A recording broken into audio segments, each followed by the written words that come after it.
I'm the golden son while playing a GBA game. Brain off the scale to thinking he mean weight gain. No surge, electrify the mind. I'm in charge of the buzz, get your power stripped. I'm my own plug, you the socket. Lent more punchlines, the trash in your pocket. That's you to stop it. More than rap, this composite, you gossip, I rock it. See the variation? It don't matter black or white, bring the drama, Perry Mason. I'm adjacent to the destined, counting all my blessings while they selling their soul. No, you gotta be desperate like them housewives. Hear the real with my mouth wide, paths going north, but they still hear the south side in me. These rappers are actors who giving out Emmys. Find me a Denny's looking prouder than Penny without an Oscar. I'ma lay it proper. Father, this sound ironic, didn't have a papa for most of my life. Foster home to home. Don't let me start. Comment tell me about real love. It starts in the heart, not the pants. Born without a chance. Probably met Destiny plenty times and noticed when she glanced at me. When you dance with me, who would've known these dreamers become fans of me? Put up your hands for me. Such a sky, the model we grew up with. Bumping that old Wayne, about to see if this truck fit in my garage. I'm kidding, no car, but I got drive. Even if I retire, never be top 5. I survived the rugged terrain. Determination in my brain, God help me find joy through the pain, gain clarity that I share to the masses. Same kid, they dreaming in classes. Future look disastrous. Time for the heroes and less fascists. Clean air, less gases. But y'all know what I'm trying to convey. Chase strains, play games, watch a few anime. Found a path to be great, not a moment to waste. Mama check it, don't worry, I'm straight. We gon' take it to the top of the globe. Spread love, realest quote that I wrote. You know, sky's the limit. All my life I was sold, but we surpassing that with each episode. Behold, a new episode.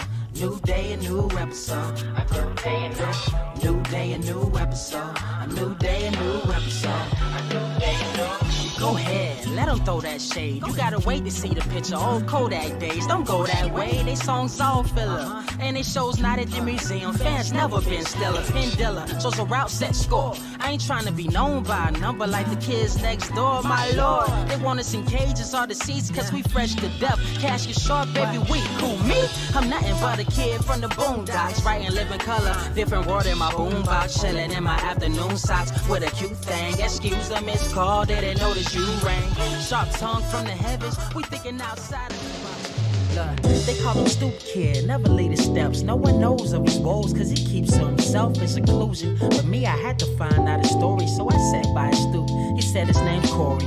Told me how he used to be in love with a dame, but she left about as fast as she came. Said the sky's never been the same. Air's less fresh, chemtrails blanket the sky, and we compressed to a perfect world that we created within the mind. We blind to the truth as the days unwind. He finds happiness and watch the time go by.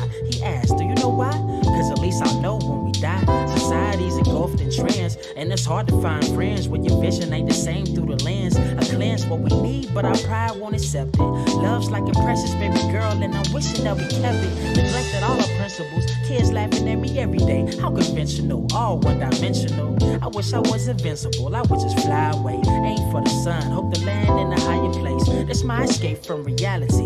Life is a dream, but it seems we've been sleeping in ravines. For now, I'ma chill with the ranting. Sit up on my stoop while the kids keep chanting. Stoop kids afraid to leave the stoop. Stoop kids afraid to leave the stoop. Stoop kids afraid to leave the stoop. Stoop kids afraid to leave the stoop. Stoop kids afraid to leave the stoop. Stoop kids afraid to leave the stoop. Stoop kids afraid to leave the stoop. Stoop kids afraid to leave the stoop. A tear rolls down his cheek. He asks, how did life become bleak? We used to seek joy, now we lost in translation of the language called money. I pity our generation. I told him I agree, but you looking at the downside. It's a bigger world outside the walls you hide, and I can guide you to a new state of mind if you let me. But hearts can't receive what the soul isn't ready for. Look, life is a metaphor, it's up to you to find a meaning. You can't stand for something if you steadily leaning on pillars of self-loathing. Imagine what you're missing in addition to beautiful life that you ain't even living. Places that you never been, people that you'll never meet. Happiness if you're willing to seek beyond the stoop of your seclusion, but really just a barrier to block away the image of a place much scarier called reality. But he stopped me mid-sentence, took a step down like a sinner doing penance. Said he wanna take a chance, thanks for the referral. Safe to say this boy's gonna finally leave the world, so stoop kids gonna leave it. Stoop kids. Are you ready?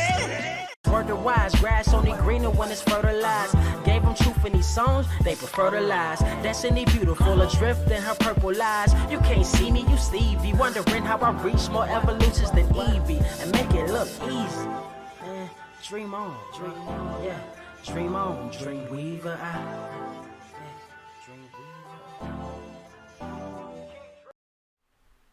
What is up, Earth's mightiest subscribers? It's your boy Ernie, Blerd without fear. Welcome back to another round of the Blerd Cave. We are on episode, goddamn, we're on episode 61, y'all. 61. Dude, I feel, look, we out here doing the most. We are out here doing the most, man. How's everybody doing in here? Goddamn. By the way, speaking of goddamn, Carter, what's going on with you, man? What's going on with you, King? King, Cosmic God, Cosmic Being. I'm up, but I'm not up. Yo, I didn't get my morning Duff beer in. Oh, damn. I'm not at full capacity. I'm still 100%. 100% is enough for most humans, but I'm here. This man said, "I am not at full capacity. I am dead." By the way, we got Carter. You're coming from a new location. Yes, I am. I talked about this on my stream last night. I felt kind of bad that everybody was kind of anticipating the face debut, and I said, you know what? I'm just gonna do right by you guys. I'm gonna show you all on the Blerd Cave legit tomorrow. So let's get it over with. Let's go ahead and let me turn this camera on. All right. We got you. Okay, so everybody, this is gonna be the actual debut. Like last week, we were fucking with you last week. But it's okay. This time we got actual footage. This is actually Carter live and direct, still from an undisclosed location. As always. Ladies and gentlemen, I present to you Carter Presents.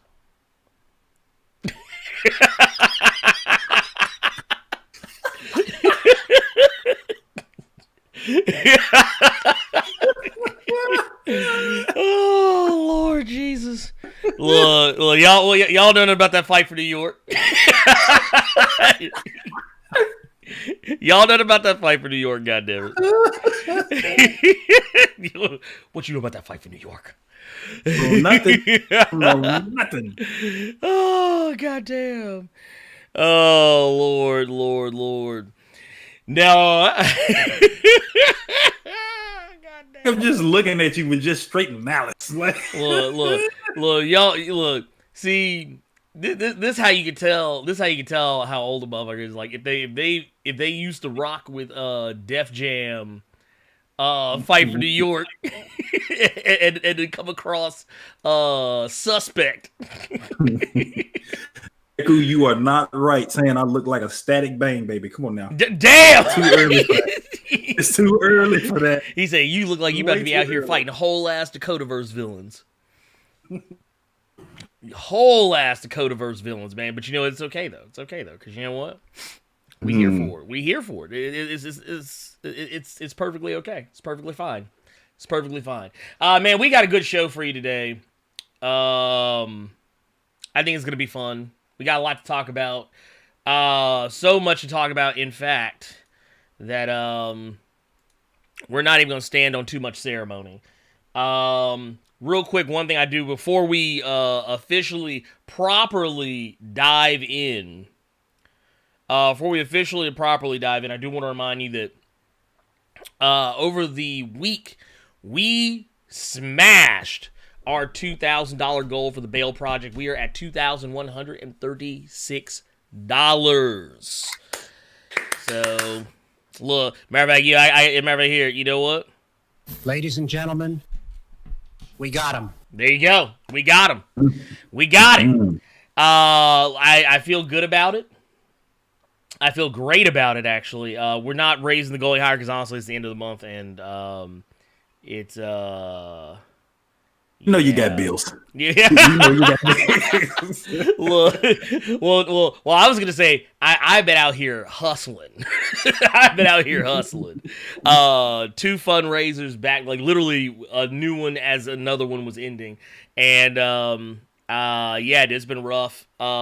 Just out here hustling, trying to raise this money. First, raising money for sick kids. Next, raising money for folks getting incarcerated under racist pretenses. But yeah, I just want to say thank you everybody for that. Y'all have no idea how much that means to me.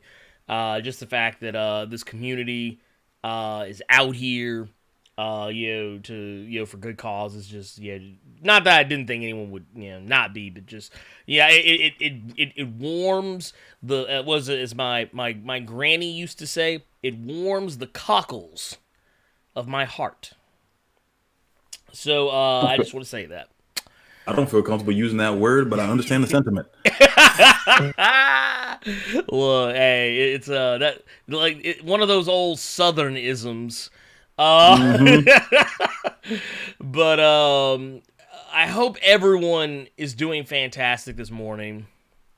I hope everybody's doing fantastic this morning. I see we got a full cast, a full onslaught, a whole ass brigade, if you will. I see Quiet Council member Covenant in here, Deku Venom, Dark Angel. I see them in here. I also see that, oh Lord, what? Oh Lord, wait a minute. Why was Darth?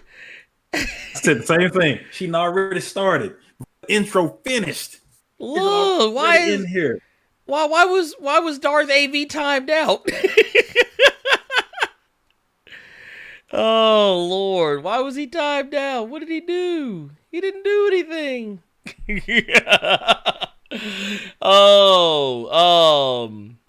But no, we can go. So I see we got TJ Yusuf in here. We got Dan the Man, Tyshim Gatson, Vareen 70, SFC Cape Killer in here. We got Ruben Hart up in here. Yeah, members of Blerd Club, both. Also, member Corey Scott Johnson in the goddamn building. Just another monster in the goddamn building. Started to go into Macho Man mode. Got Luzosaurus in here. Also, Blerd Club, what's poppin'? Panther Noir in here. Poppin', what's going down? Oh, goddamn. Oh, wait, Dark Age said he was wilding in the chat last week, so she had to put him on instant timeout. Wait, Deckerman, you ain't shit. This man came with a $2 super chat, said so, super chat party for the Blerd Koa calendar. Oh, goddamn. I thought we had forgotten about the goddamn Blerd Koa calendar, goddammit. Look, y'all gonna have me out here in a whole ass romper. Oh my Lord. Lord, I swear to God. Swear to God. The wind of God. What was, I don't even remember that dude's name. It was, I don't know if anybody ever actually saw that. It was, that crazy reverend pastor, whatever the fuck he's called, thinking that he could kill COVID-19, that bitch Carol fucking Baskins with a sermon. Lord, I swear, I love crazy preachers. Anyways, we got a jam-packed show for you today. We're gonna be talking about some classic Batman joining the DCEU. We're gonna be talking about the Suicide Squad. We're also gonna be talking about a possibly Black Lex Luthor coming to the CW. We don't know. Maybe. We're also going to talk about the Marvel Avengers game that they revealed gameplay footage for this past couple of days ago. We're also be talking about a pitch that Ryan Reynolds has made for the next Deadpool movie. Or a potential Deadpool movie. And we're also going to talk about The Boys. I think it's going to be a good show. It's going to be a good show. Good show. Good show. Think, brother. No. Just no. Wait. Hey, Jay Kino, thank you for joining Blerd Club. Welcome to the most illustrious group. Let's see. We got Darth AV Rebirth coming through the 199 super chat says, so I forgot who's doing what for the calendar. I think, what was it? I'm supposed to be wearing a romper for the calendar, I believe. Deku Venom. I forget what Deku Venom is going to be wearing. Deku Venom, what are you wearing for the calendar? And I know Alternative Factuals is also going to be wearing something special for the calendar as well. I know Vulcan is supposed to be wearing one of those Borat bikinis. I asked for that. Ooh. You with the New Day. Ooh, ooh. Like, who asked for that? Right? Oddly enough, I think it was Dark Angel. Oh wait. No, Deku Venom has the romper. I got the two-piece. Swimsuit bikini deal. So yeah, it's gonna be interesting. It's gonna be wild problematic. It's gonna be wild problematic, I promise you. Look, it's gonna be great. It's gonna be great. Let's see. Corey Scott Johns come through the $5 super chat says, so who's getting February of Love, Sweaty August, and Cold December? Also, Doom Patrol was fire. Yeah, I need to watch Doom Patrol. I didn't get a chance to do it last night. The cards just didn't lay out that way. I wound up doing some other stuff instead. Yeah, just we were running some games last night, and yeah, that's really all there is to it. But that said, let's go ahead and get into the first thing. Let's get into the first thing right off the rip. By the way, I need my tunes. Hold on. Yeah, there we go. So, Carter. Sir. How do you feel about Michael Keaton? Love Michael Keaton. He's America's sweetheart. America's sweetheart. Loves him. You say you loves him. God damn. I just finished actually watching the other guys with him last night. Damn. Just to go from a police chief to working at Bed Bath & Beyond, and he randomly quotes TLC songs. Like, Michael Keaton is just the GOAT at this point. I mean, I love Michael Keaton. I think Michael Keaton's great. I think sometimes people forget Michael Keaton's roots in comedy. Yeah, I mean, guy's just fantastic. But you know, he was also, for a lot of people, their first Batman for a generation, I would dare say.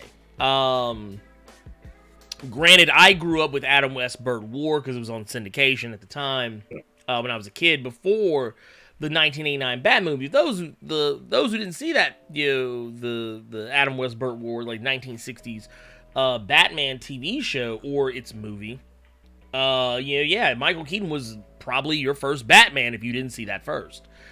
That is correct. And it just so happens that we got some news that I think a lot of people are probably gonna like. I think a lot of people are gonna like this. I don't know. I think like might be an understatement. There are people screaming, hollering, cutting backflips, and hurting themselves at this news. Lord, yes, they are. Yes, they are. So there's a report that Michael Keaton is in talks to come back as Batman. The 1989 Batman, yes, with the I want you to tell all your friends about me. I'm Batman. Like that Batman. That Batman is going to be making his way to the DCEU. Now, before we get too excited, I know a lot of people are like, oh my god, oh yeah. Like, yeah, calm down, ladies and gentlemen, because I don't think this is going to go the way y'all think. I don't think this is going to go the way you think. By the way, Double C, welcome to Blerd Club. Thank you for signing up for Earth's elite division of Earth's mightiest subscribers. Just fantastic group. By the way, for those who don't know, if you are a member of Blerd Club, you get early access to videos. Like I know we started because I know some people they don't really fuck with Patreon like that. So it's kind of similar outfit to Patreon. However, if you don't really feel like messing with Patreon, you're just like, hey man, I'm already here. I'm on YouTube, man. I don't want to go anywhere else. It's kind of part of the reason why we started it.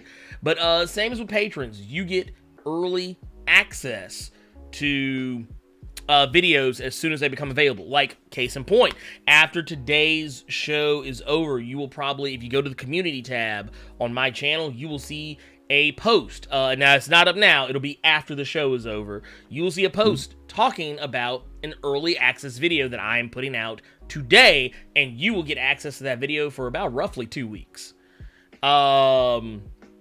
There's other videos that are going to become available that are available right now. I think there's one or two other videos that are currently available for channel members right now before everybody else. I'm blanking on any possible others. Actually, that video is going today. I think actually you might have access to it for 3 weeks. But so yeah, I don't know. We'll find out. But yes, also for channel members, you get access to special emotes that no one else is gonna get. Emotes for YouTube chat. You click on the little emoji icon in the chat area of this stream, you'll see them if you are a Blerd Club member. Also, if you are a Blerd Club member, you get a fancy little infinity stone right next to your name. Think about that. It's awesome. Okay, anyways, getting back into it. But yeah, so we got the report. This came from the Hollywood Reporter, or rather, this came from comicbookresources.com by way of the Hollywood Reporter. Michael Keaton in talks returns Batman for the Flash film, which I think it's funny we're even still talking about the Flash. Point. Because I feel like, look, we need to address that recasting. Can we just go ahead and get him out of there? And then we'll just say... Point, I think, it's not to cut you off, but I think at this point, I think Grant Gustin has showed that he's a good Barry Allen. Yeah. Right. If Ezra just got, all because of Crisis, just got whispered in the wind real quick and Grant Gustin took over that mantle, I don't think a lot of people would be pissed at that. No, I don't think so either. Matter of fact, can we just say that, can we just replace him with Wally West? the better Flash? Neither here nor there. But yeah, basically the Hollywood Reporter saying Keaton is in negotiations with Warner Brothers to reprise the role of Batman in the upcoming The Flash film, which we all know he says will adapt the Flashpoint storyline. And should Keaton strike a deal, he could play a Nick Fury-like role in the DC Extended Universe. That is, he could appear in multiple DC films, including Batgirl, in a smaller mentor-like role. Now, I know a lot of people are getting excited about, too. They're getting excited about the possibility of Batman Beyond, which I don't know if or when or if ever that'll happen. I, personally, have no nostalgia for Batman Beyond. It came on during a time where I was kind of slowly easing my way away from American cartoons and becoming more entrenched in anime back during that time. Also, just in grown man shit. Not saying that Batman Beyond wasn't grown man shit, but at that time, dude, I was smoking pot. I was drinking. I was getting sex. I was getting laid. Yeah. We're getting the sex. Yeah, I was having the sex. I think the kids nowadays call it hitting the skins. I think is what they call it. Yes, I was hitting the skins, as they were. Also, like it's one of those things like when you're a kid, you'd be like, oh wait, I had sex. Where it happened? It's like, oh, it was over there. And like, oh, I want to go see. No, but no, I was a kid. I was a teenager who was becoming just more interested in other shit. So when Batman Beyond came on, I saw the first few episodes of it, was like, this is okay, and went on about my day. It's just what it is. There's a lot of cartoons that people have nostalgia for that came out during that time frame. Like, it's a wonder I saw anything. I think the main takeaway that I have from Batman Beyond was just that even to this day, that opening intro music, it gets me hyped every time. I will give you that. It is Every actually time. pretty legit. It's pretty legit. Yeah, that's legit. The cartoon itself, I kind of agree with you there. It didn't really like. There was, I think there's only one episode that really sticks with me from Batman Beyond, and it was them bringing back animated series Mr. Freeze one episode, and that was probably the best episode in that whole damn run. But yeah, I agree. I agree. I'm more so like the fact that there was continuity with the Bruce that I have been growing up seeing every time I get home from school in the animated series. Now he's in the future. It's still that same character. That was the main thing I got from it. But just, Terry McGinnis and his shenanigans, But the fact that, because this is the thing that people don't realize is, Michael Keaton being talked about in Batman Beyond has been around for years. Mm-hmm. People have been talking about this for a long time. So if he was involved in Batman Beyond, I'd be all over it. Well, you remember when Robert Pattinson was originally announced as playing Batman? That's what a lot of people actually thought was going to happen. They're like, oh, they're doing Batman Beyond. They're like, oh, Robert Pattinson is going to be playing Terry McGinnis. And they're gonna get Michael Keaton to come back and play original Batman. Yeah, that's what everybody was saying. And it's like, no, that's not gonna happen. Though, because here's the thing, what a lot of people don't realize is the Batman, which is the movie with Robert Pattinson, that movie has been on multiple occasions referred to as not being a part of the DCEU. Like, it's not in that set of films or whatever. Which, if it is, fine. If not, whatever. I don't care. But I honestly, I think the DCEU is just something they should just disband. Stop saying it. Stop talking about it. Nobody cares. Just make good movies and we'll go from there. But they said, basically Warner Brothers has not said one thing one way or the other, whether or not Michael Keaton is going to have a connection to the Batman, whether or not any of there'll be any continuity between this and other movies. There's been some speculation that Jeffrey Dean Morgan is going to come back and play the Flashpoint version of Batman. There's been so many rumors and crazy shenanigans going on regarding this movie that it's not even funny. And this is some shit like literally like people have been speculating so hard on this movie that like honestly I don't think it will ever live up to anybody's expectations. Like I don't know about you, Carr, but that's actually one of my biggest issues with the whole speculation game, and one of the reasons why I don't do it very often. You overbooked it. Exactly. Just because now you're showing that you, in my opinion, you really don't have faith in this movie. So let's put other stuff out there like, hey, we might put Keaton in it. Hey, Jeffrey Dean Morgan might be hardcore Thomas Wayne.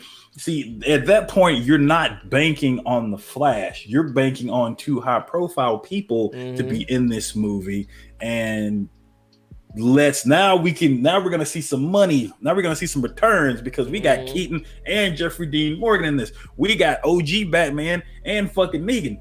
Right. That's the main takeaway from that. People are going to stop talking about the fucking Flash. They're not going to be talking about Flash. They're going to be talking about these two. So you can overbook it. And I will be honest with you.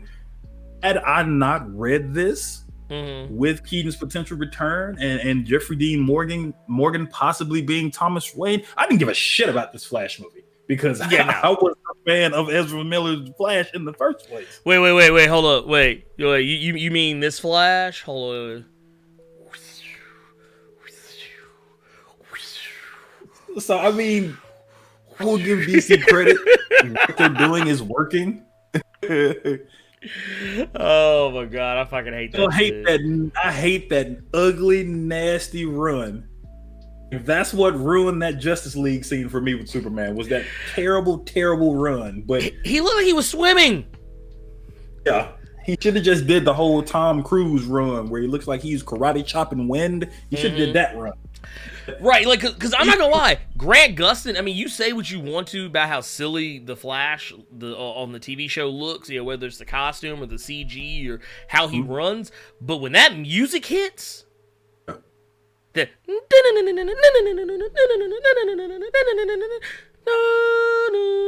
dude, I get hyped. I don't know about nobody else. I don't even fuck with the CW Flash anymore. I don't even watch the show anymore. But I ain't gonna lie, if I hear that music, like, I'll immediately go into, my name is Barry Allen, and I am the 5,672,893,442 and an 86th fastest man alive. Like, I will immediately go into that mode. Very specific number, like you had that thought out. Look, I ain't gonna lie, sometimes I just make it up off the top of my head. I just make it up off the top of my head. You just had a list of just fast people in comments, and you put that motherfucker. That was a very, very specific number you just said. Right. I'm just saying.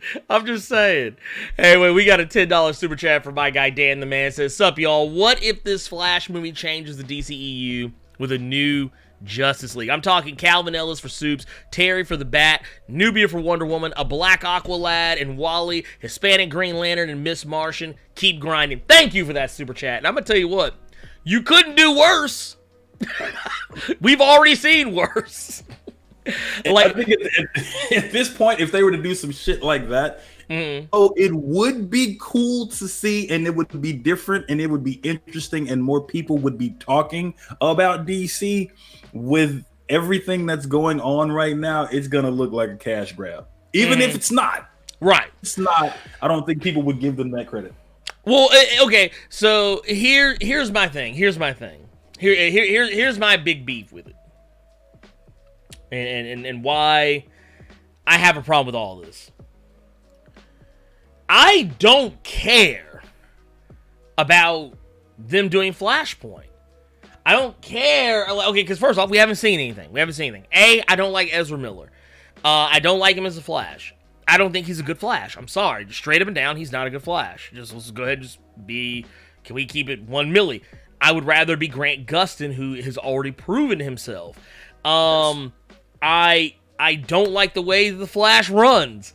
I don't like the idea that you've got, like, instead of actually telling us a story of Barry Allen or even Wally West for that matter, you're already jumping to Flashpoint. I never understood that either. Oh no, my personal beef, real personal beef. So you're gonna sit here and tell me that you're going to basically use the Flash to do, and by proxy, that means just throwing money away to do something that DC does with Flash every time they fuck something up. You're gonna use him to reboot the timeline and make it act like we're gonna forget that you made some shitty movies beforehand. They've been talking about this for forever. They've been talking about using this as a crutch for forever. And I'm sorry. I'm not buying it. I'm sorry. You can sit here and make up whatever pretty little story you want in your head, Warner Brothers. I'm not gonna buy it. I know what this is. When I already started talking about Flashpoint and Batman v Superman hadn't even dropped yet, and it's like, okay. You knew. You know something's up. Well, and they know no one likes this version of the Flash. Well, I'm not going to say no, and I'm sure it has its fans. But, the general consensus is that people would rather it be somebody else. You would rather it be somebody else. And that first Justice League trailer, or that teaser that had gotten leaked out when they showed them, just about this. See, you know what? I'm going to say a controversial opinion. I think they should actually take Jeff Johns. If you told me Jeff Johns was entirely in charge of this movie, I would be more interested in it.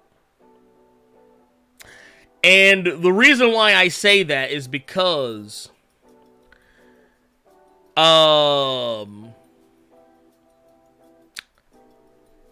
case in point, and I know nobody's watching the show because we've talked about it before. Stargirl, a show that I had no interest in, like at all.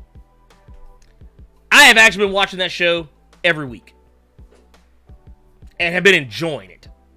It's a breath of fresh air. And you know why? You know why, Carter? Because they actually read the fucking comics. Now, I will say they do frame the show around like a high school, type of, vibe.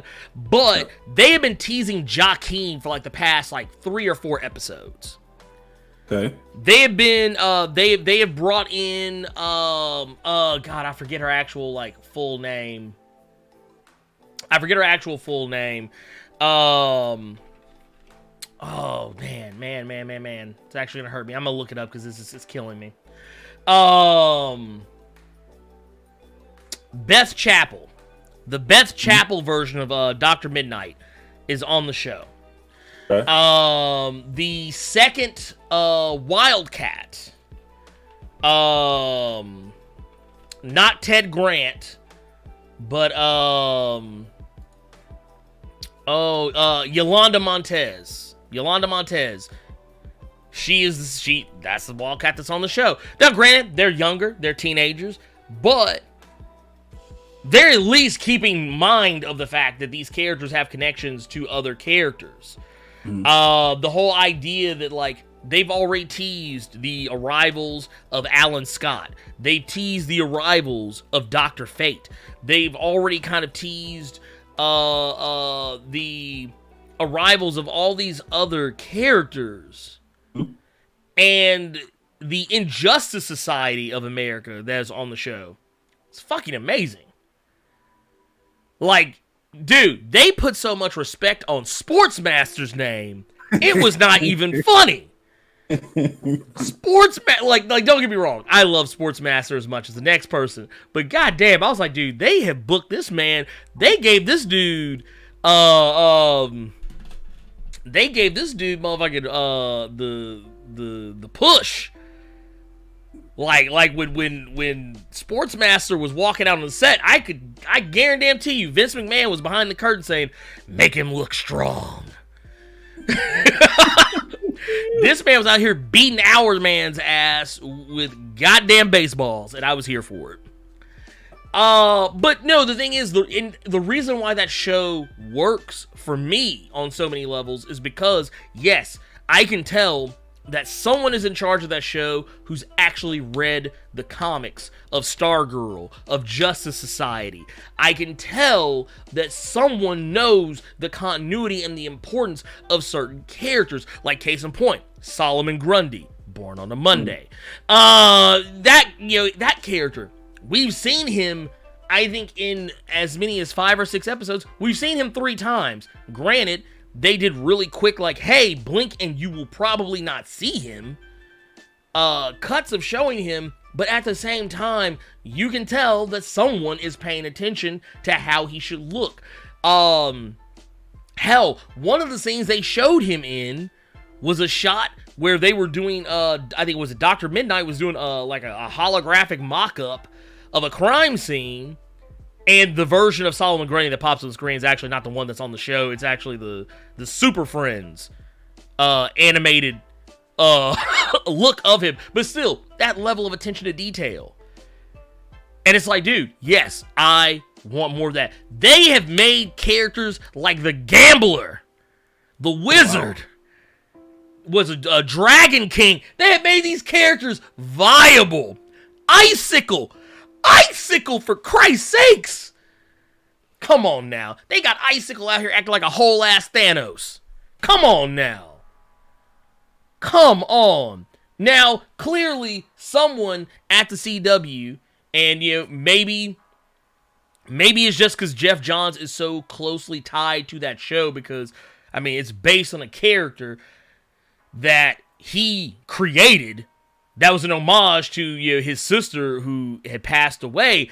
But maybe that has something to do with it. I don't know.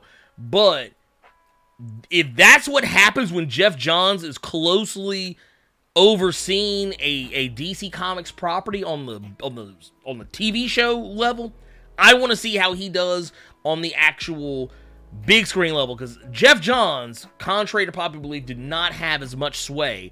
He did not have as much sway as people like to believe he did over Justice League or Shazam or Wonder Woman or any of that shit. He was a figurehead.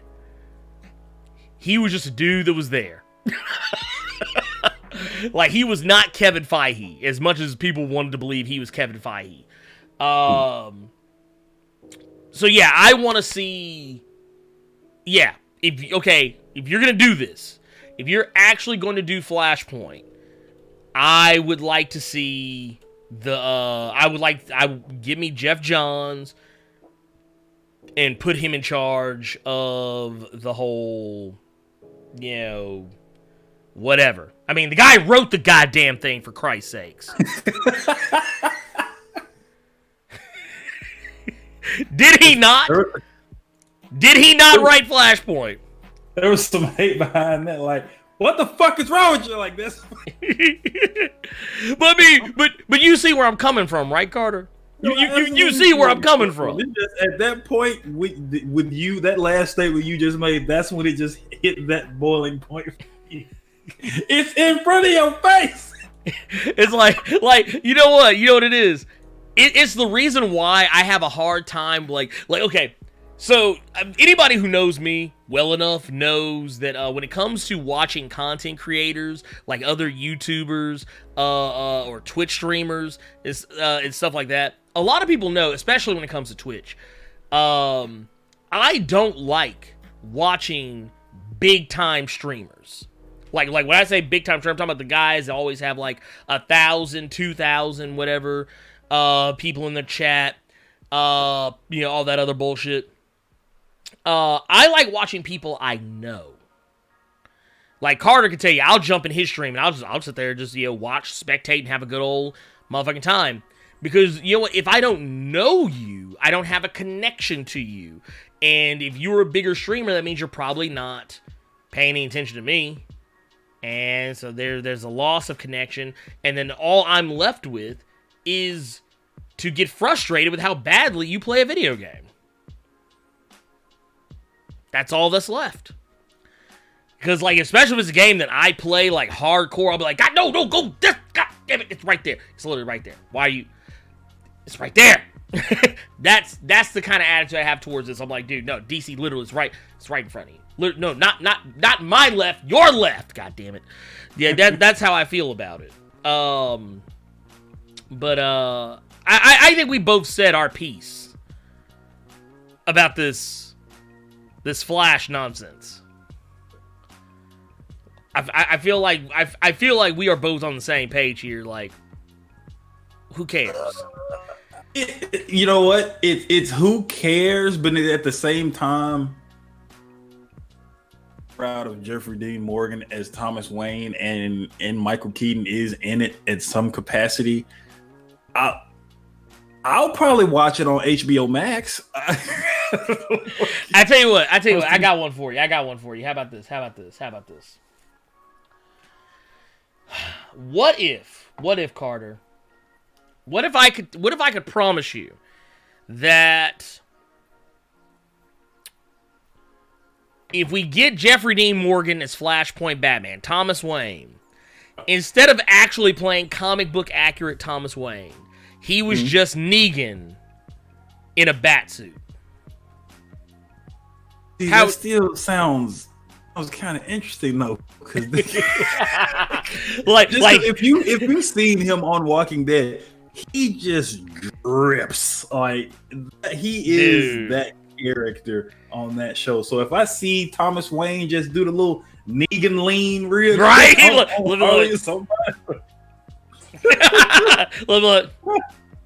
Dude, can I just point out that he is playing that character in everything? Like, he is always Negan. That's why I'm kind of that's why I believe that that's what would happen. He would literally, like, at some point you would just see, yeah, Batman usually stands all stoked and he's just like, swear to me, I'm the hero that Gotham needs but doesn't know about right now. See, I don't know though, because okay, I'm finna have Dark Angel's finna give me a lot of shit. Dark Angel's finna give me a lot of shit for this. You just imagine Batman just leaning like this. I know people in the chat are gonna give me some flack for this one, but like, I was introduced to Jeffrey Dean Morgan on 2 different shows, one of which was Supernatural, and another one was Grey's Anatomy. So, okay, yeah. So being introduced to him from those shows, he can play hurt, like vulnerable. He could be vulnerable just coming from Grey's Anatomy, but at the same time, he can be vulnerable and still just beat shit at you just coming from Supernatural. So I would hope that he just didn't Negan it up for this movie, because he is a bit of a comic book guy, and he did read up on a lot of stuff that Kirkman gave him about Negan to get that character. So I would hope that he wouldn't just go in there asking people where his bat was, and they have to tell him, no, you're Batman right now, Jeffrey. So I'm interested. I wouldn't set out to look for it, but Yeah. I tell you what, I would take some heat off of you, Carter. You want to know where I first was introduced to Jeffrey Dean Morgan? It's a very sad, sack-ass fucking movie called P.S. I Love You. That movie? That is the movie where, like, I think it's is it Jennifer Garner? I think it's Jennifer Garner. Yeah, Jennifer Garner. She basically plays a woman whose husband I think her husband was played by Gerard Butler. And he mysteriously just dies out of nowhere. And he apparently created this elaborate scavenger hunt game, whatever, for her to kind of keep her mind occupied while she's grieving. And Jeffrey Dean Morgan winds up playing someone that she interacts with towards the end of the movie. So that's how I was first introduced to Jeffrey Dean Morgan. I didn't even know the importance of him as an actor just yet. I don't even know if he was even on Supernatural yet by that point. This has nothing to do with nothing. Mm-hmm. This is how you know that Ernie thinks that all white women look the same, because I pulled it up on YouTube right now, on Google actually, and that's a whole ass Hillary Swank I'm looking at. Wow! But you know what? I tell you what, you know what? I'll take that L on that one, because you know what? Hillary Swank to me has always been kind of like low, I don't want to say low budget Jennifer Garner, but like, I feel like she's store brand Jennifer Garner, which is funny considering Hillary Swank, I think, has accolades that Jennifer Garner has never even come close to getting. You know what? Let's do this. I will agree with you that no one gives a shit about Flash. I honestly see me watching Flash like I watched Batman v Superman. I kind of just cut toward the Ben Affleck scenes at one point, or like I did Man of Steel. Man of Steel put me to sleep like 4 different times. So I just cut to the action bits and whatever, and be done with it. Yeah. Here, we got a super chat in from Cross Zero. Says, hey, Blerd dropped the $10 super chat. Says, hey, Blerd, what are your thoughts on the voice acting situation going on right now, where only white actors can voice white characters, and the same with black voice actors and so on? I have a very controversial opinion about that. And I can promise you it's controversial because I don't think anyone's going to like what I got to say about it. I think it's situational. Because...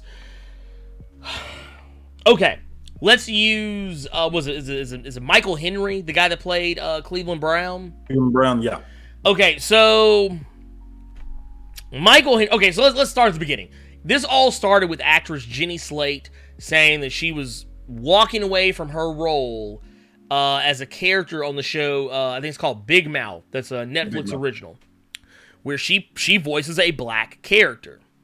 Jenny Slate, I don't know if anybody y'all are familiar with who Jenny Slate is or what she looks like, but she is the antithesis of a black person. If I am not mistaken, she is I could be wrong, but she has always struck me as a whole ass white woman. She's white and Jewish. That's all she is. That's what I was about to say. I said if anything I could possibly say she might be is maybe Jewish. That's about the most that I could probably say. And that's just me drawing assumptions. But that is Jenny Slate. And she was voicing a black character on the show, Big Mouth. And she said, "No, I'm out. I think this is a role that should be done by black people." Now, after that happened, those of y'all know familiar with actress Kristen Bell, who is most famous for her role, Veronica Mars. Some younger people may know her as Elsa from Frozen. She was on the hit show The Good Place. She apparently was also voicing a black character on a show that, here, let's see. This is Kristen Bell right here. Yeah, just the whitest of the white women. Like, she is probably like the prototypical white woman. Like, when people think of, that white woman over there, this is probably what they think of. This is like just, I mean, an average looking white, just like, oh, hey, I'm at the grocery store, I'm at Whole Foods, Fresh Market, Don't do Veronica Mars like that, man. Look, I'm not saying Kristen Bell's a bad person. I'm just saying that, because I like Kristen Bell. I think she's funny. But I'm just saying that I think that,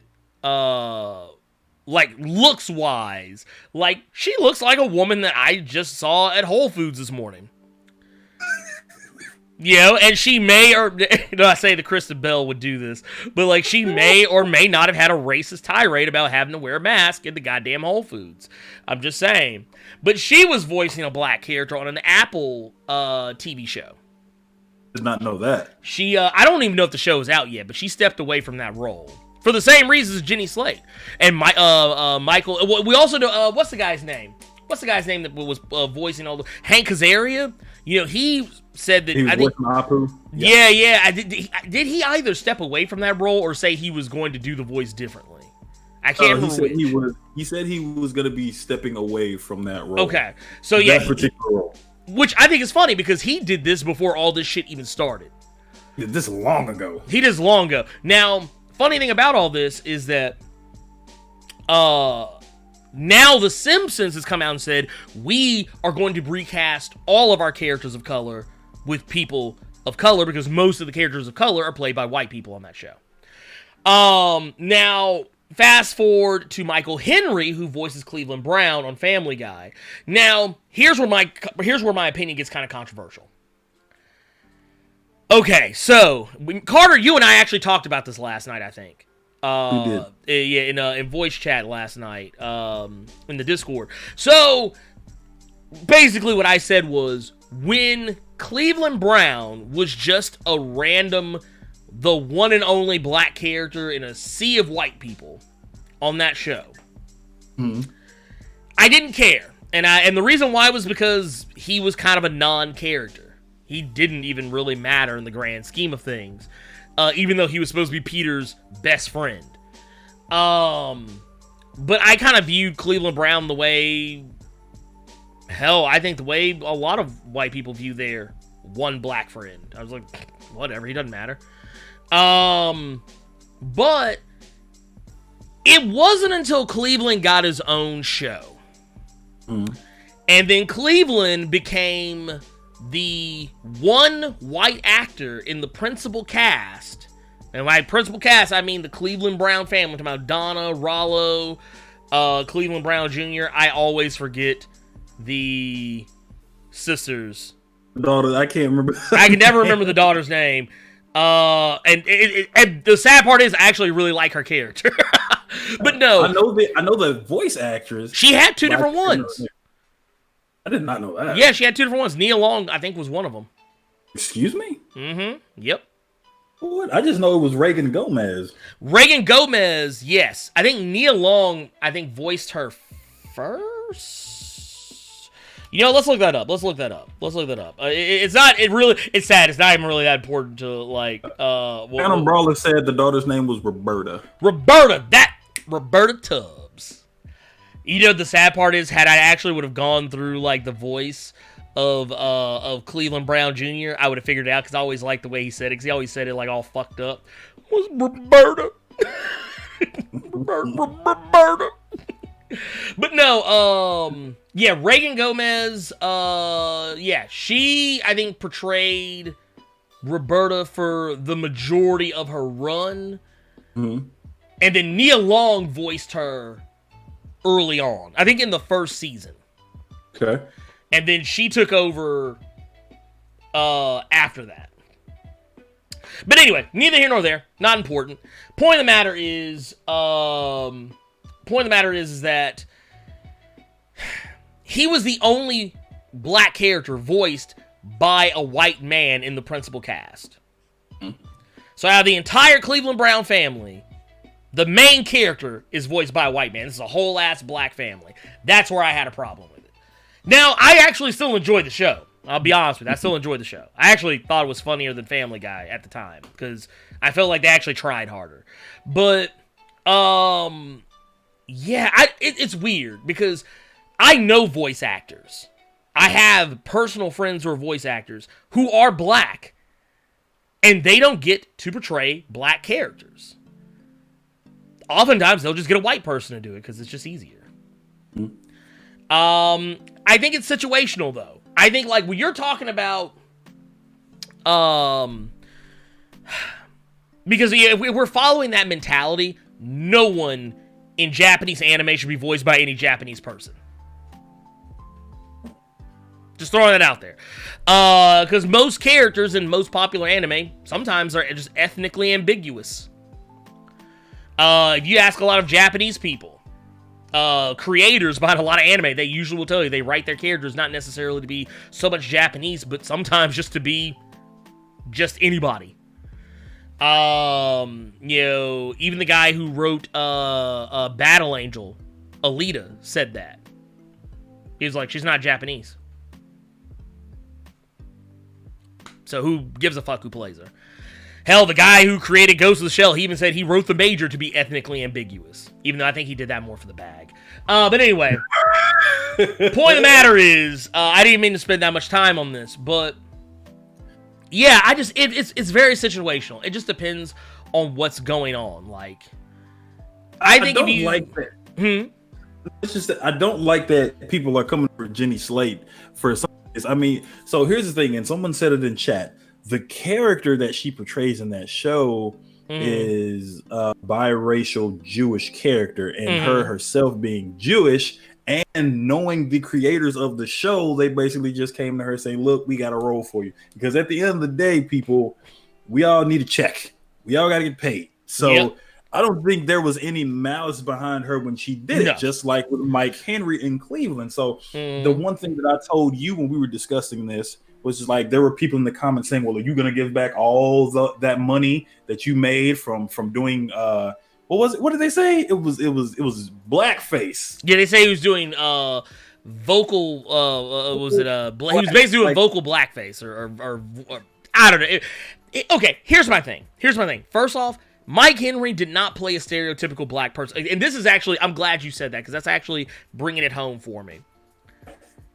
Are you playing a stereotype? Okay, no? Alright then, I don't give a shit. Like, here's the thing. Hank Azaria was different. He was playing a stereotype. Hank Azaria was a whole other story. He was playing a fucking stereotype.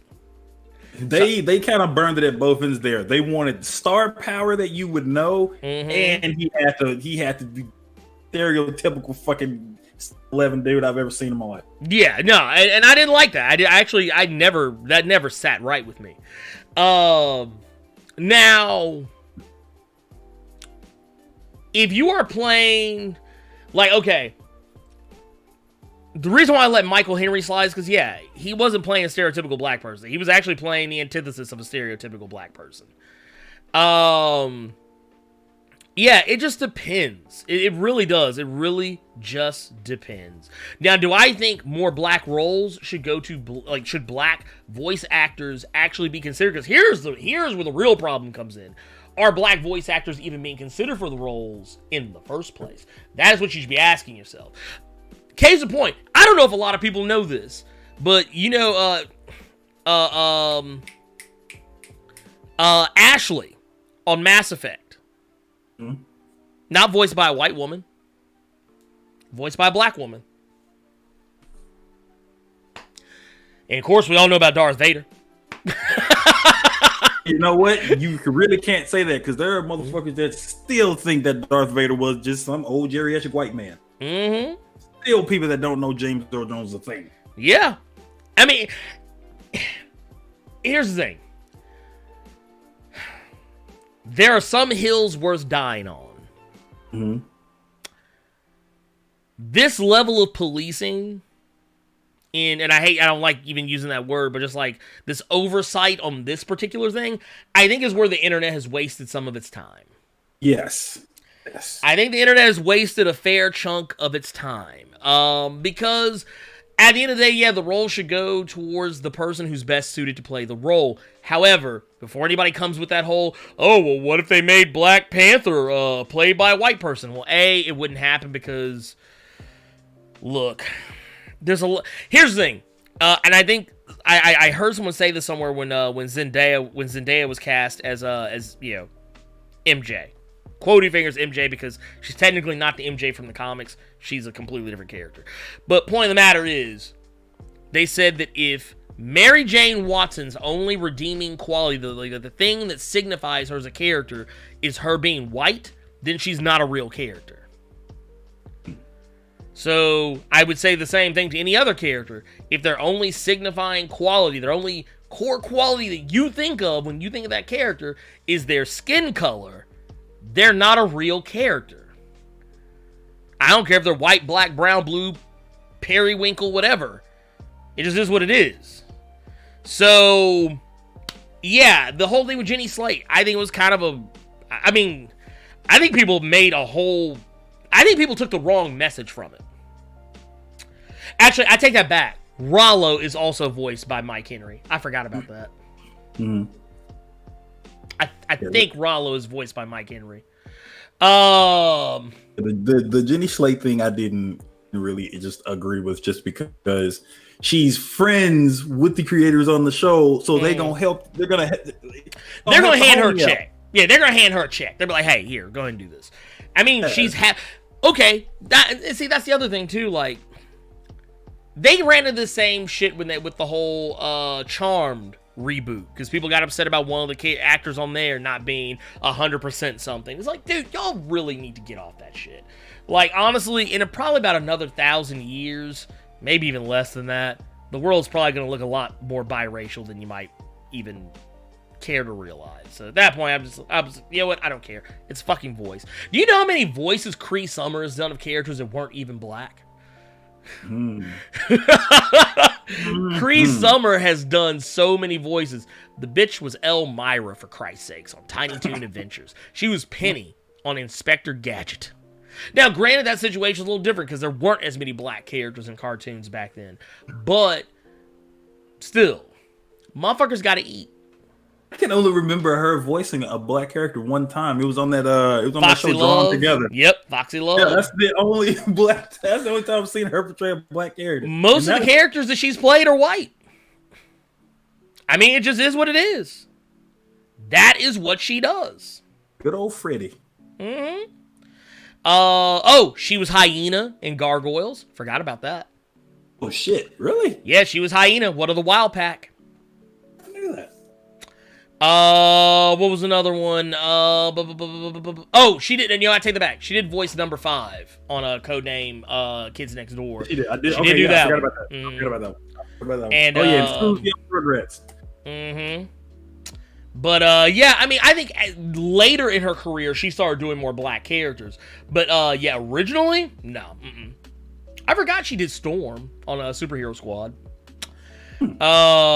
Just looking up her random. Dude, she has so many damn credits. She was Beast Girl and Elastigirl in Teen Titans Go. Didn't know that. I'm today years old. Oh, she was Catwoman. Actually, she was Catwoman. That's her most recent animated role is DC Superhero Girls. She was Catwoman. And that was last year up until now. You got another $10 from Matthew Segura in Super Chat. Oh, we got three. We got way off in the weeds here. I apologize, y'all. First off, Corey Scott Johnson with $10 super chat says it's not only white people that can voice white characters. The problem is there are not many roles for black people. So when there's a black role, let a black person have it. I do agree with that. I do agree with that part of it too. But yeah, it's just one of those situations. It just depends on what's going on. If it's like, I would say, yeah, at the very least, try to make it a black person. At the very least, try. But I just don't think that you should just immediately go. Don't let star power be the thing that drives who you cast. Let it be who's best for the job and who fits the role. And I mean that in every sense of the word, whether it be who's the best actor, also who's the person who probably should be playing it. Case in point, a lot of people don't know this, but that's a lot of the reason why April O'Neil in the current Teenage Mutant Ninja Turtle series was changed. Because basically she's being voiced she was being voiced by Kat Graham, who some of you may remember as Bonnie from Vampire Diaries. And rather than just have a black actress voicing a typically white character, they just made the character black and left it at that. So, there you go. Not saying that's the perfect way to handle it, but that's just a way to handle it. Let's see. Next up, which, by the way, thank you for that super chat, Corey Scott Johnson. And then we've also got Godmass Visions, $10 super chat says, Carol and Tuesday is a good example of a black woman needing to voice act a black character. A black indie artist sings her vocals, but a white woman voice acts Carol. When it comes to clout, the white woman would get it. Huh? Carol and Tuesday.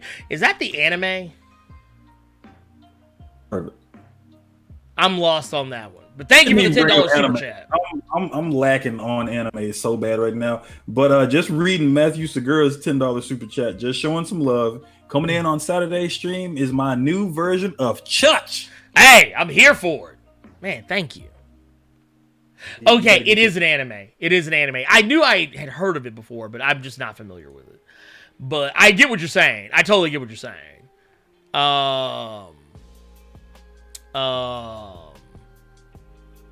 Let's see. Huh. That is kind of crazy, though. Huh. Interesting. Yeah, I don't know. Yeah, that one I feel a little weird about. But, yeah, to be fair, it's kind of the same in Disney. Disney does the same thing. The actors who voice the characters don't always do the singing. But, yeah, it's weird. I'm just so accustomed to it, I don't think anything of it when I see it. Let's see, next we got the COBY with the $2 super chat says, let's see, she also was Terry's best friend in Batman Beyond. Okay, didn't know that because, once again, I did not really watch Batman Beyond that much. I did see the episode with Mr. Frieza that Carter was talking about, though. And I do agree, I think that's the best episode. But, man, let's keep it pushing, because we got so much more to talk about. We went way off in the weeds there for a second. Okay, so Carter, how do you feel about the Suicide Squad? I likes the Suicide Squads a whole lot. And a lot of people hate that I likes the Suicide Squads a whole lot because they hate that movie. Oh, man.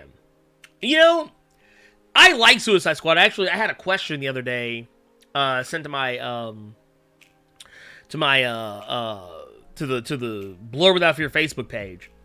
And someone asked me if I would cover one of the recent issues of Suicide Squad because there was a really crazy moment at the end of it. The issue that came out this week.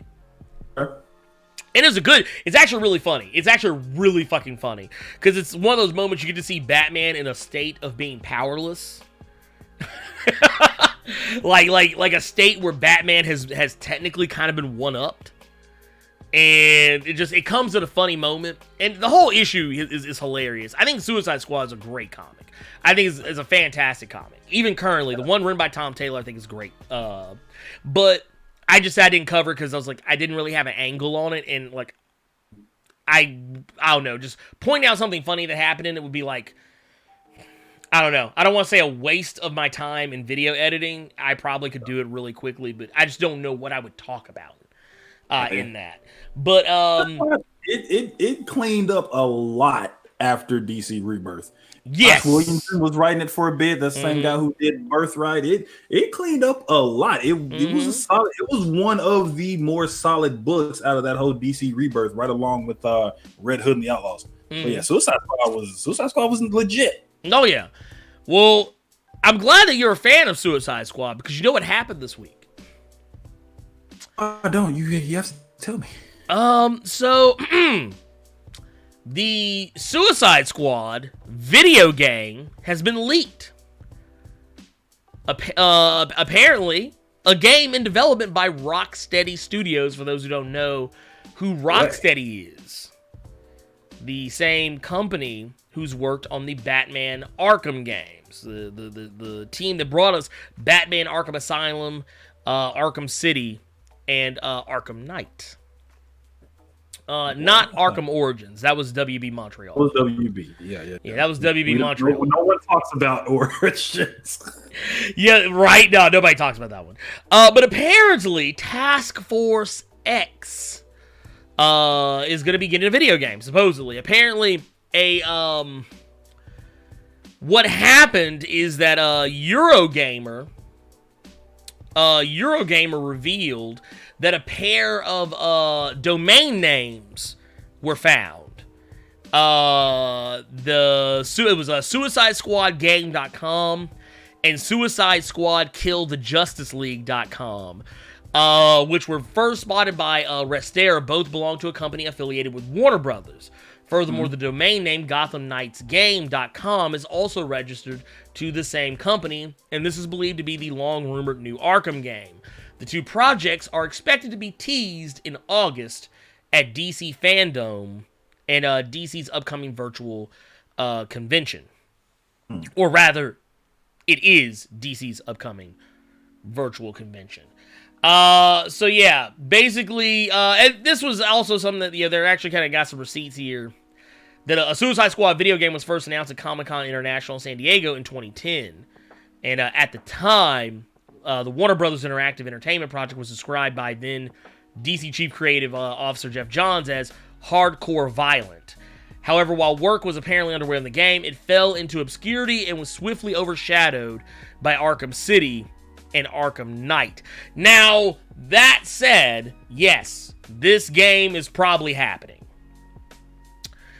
Because it's not uncommon for studios to pick up games that they are finished with or have not, or not finished with, but have had to put to the back burner and pick them back up later and then kind of get back to work on them.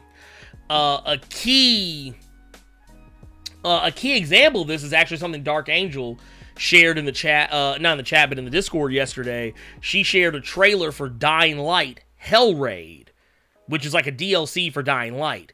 And the first thing I brought up was the fact that, oh, wow, this is a game, because this is made by Techland, Dying Light. Well, Techland had another game that was supposed to come out over a year ago called Hell Raid, and it just kind of fell into development hell obscurity.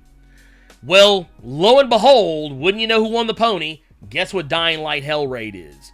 They basically took the game that they were working on that they couldn't release because they fell behind on development because of Dying Light 2 and Dying Light the following. They went ahead and just said fuck it and put it in the DLC for Dying Light. Like, if you go look at the trailer for Dying Light Hell Raid and then go look at the actual original Hell Raid trailer, the E3 trailer, it's the same game. Same fucking game. But yeah, I'm here for it. I'm all in. I I would love to play a Suicide Squad game in the vein of like an Arkham City, Arkham Knight vibe, but maybe with a little more like open world, but maybe more open world than what the Batman games are. You know what I'm saying? Like or maybe even just go mission to mission. I don't know. I don't know. Honestly, I don't even think Suicide Squad would need an open world game. You just have me do mission to mission. I'd probably be fine with that. Yeah, because it would just be getting dropped in random areas. See, here's my thing. Mm-hmm. Arkham Asylum caught all of us off guard. Yeah. Good game. No one expected that game to be good. All. Oh, okay. You have us now. You grabbed us, and then you release Arkham City. Mm-hmm. You up the ante. You can't do no wrong at this point. Then you go, unfortunately, you still have to bring up Arkham Origins, and then you go to Arkham Knight, and you kind of missed it with the Arkham Knight. So you didn't stick the landing 100%. Exactly. And even though you had nothing to do with Origins, you're still going to bring up Origins. So Arkham Knight wasn't at the same quality as City or Asylum, but it was still a great game. But that's where my problem comes in. It's just because the last thing we've seen from them was Arkham Knight. Now, with them doing the Suicide Squad kills the Justice League, if they're using that comic arc, it would be interesting to see. Yeah, no, I'd be in. Yeah. If they take some cues from that arc, if they plan on if they can take cues from that arc, take cues from the animated movies, because those animated Suicide Squad movies have been fantastic. They've been exactly what they were supposed to be. So if they take some cues from both of those and incorporate it into this Rocksteady game, I'm all for it. But here's the thing, though: like, we've never seen them do a game like this before, because the thing I'm thinking of right now is like Batman didn't have shooting in it at all, except for Origins, and that was multiplayer. Right. So just to see them go from that perspective, that's going to be the first time they've done it. So that would be interesting to see, but I'm still kind of on the fence about it just because of Arkham Knight. Now, I'll throw you one. Actually, a couple of things. The more I learn about Arkham Asylum throughout the years of what the game was originally supposed to be, because I found out maybe about a year or two after I originally played Arkham Asylum that it was supposed to be a rhythm game. What? It was supposed to be a rhythm game. I don't know if most people know this, but originally the Arkham Originally, when Rocksteady was making the game, it was originally supposed to be a rhythm game. Like, okay, now I want you to think about this. Think about this. Go back, like, either think in your head about the mechanics of the game, and the combat. Yeah, like the combat of the game. Go back and think about it. Everything is on a beat. If you think about it, the most effective combos in the game are on a rhythm. Like, they're on a... Yeah. And I even tested it out. Like, I actually went through all of Arkham Asylum, Arkham City, Arkham Origins, and Arkham Knight using this mentality, and I have rarely ever fallen off. But basically, it was originally supposed to be a rhythm game, and instead of going with the rhythm game, like, you were basically doing QTEs to a rhythm. Now, kind of like, I don't know if you've ever seen, like, the Persona Dancing All Night games. Kind of similar to that. Wow. But with Batman Arkham shit going on. You chasing the Joker, beating up criminals, defending against attacks and shit like that. And then they took it out. Well, they revamped the game, but they kept the rhythm part of it, because all of the combos, if you pay attention, they are all to a rhythm. If you follow a very specific rhythm, you're probably going to do okay.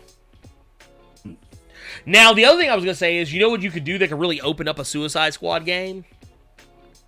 Follow the Hitman formula. Like, what you do is, like, make each level a big-ass map.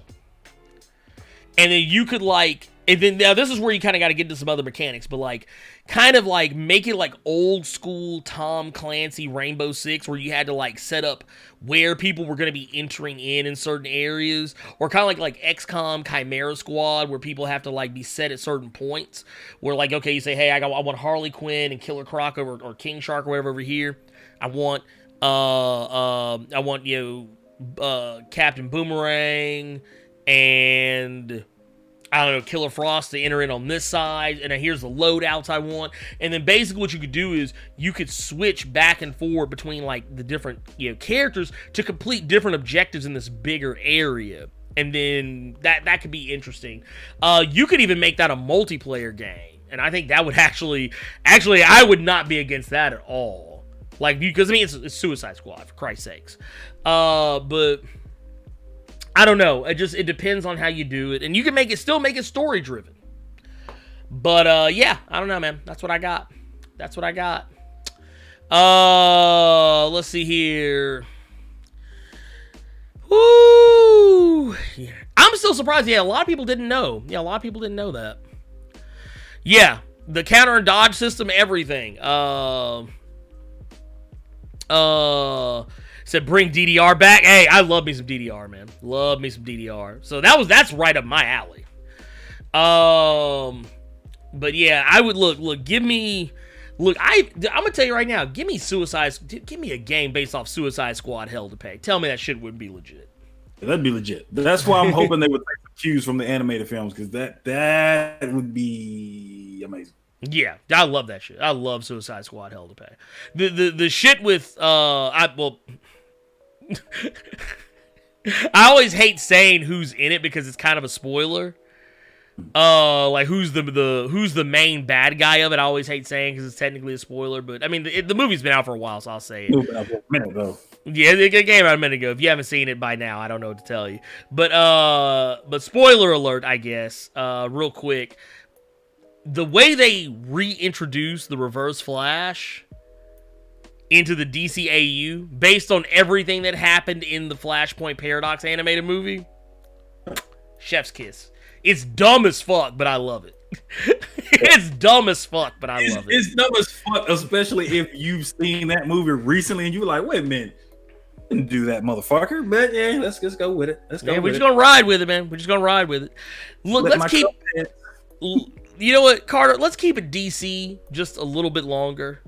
I wanted to kind of perfectly segue from one video game to another, but we want to keep it DC just a little bit longer and talk about something that might either upset some people. We were talking about white voice actors voicing black characters. Let's address this elephant in the room. I don't even know this is. I want to keep y'all to keep this in mind. This is all speculation. Nothing has been confirmed. Okay, so there's a rumor going around. You know that there's that Superman and Lois TV show that's on the way.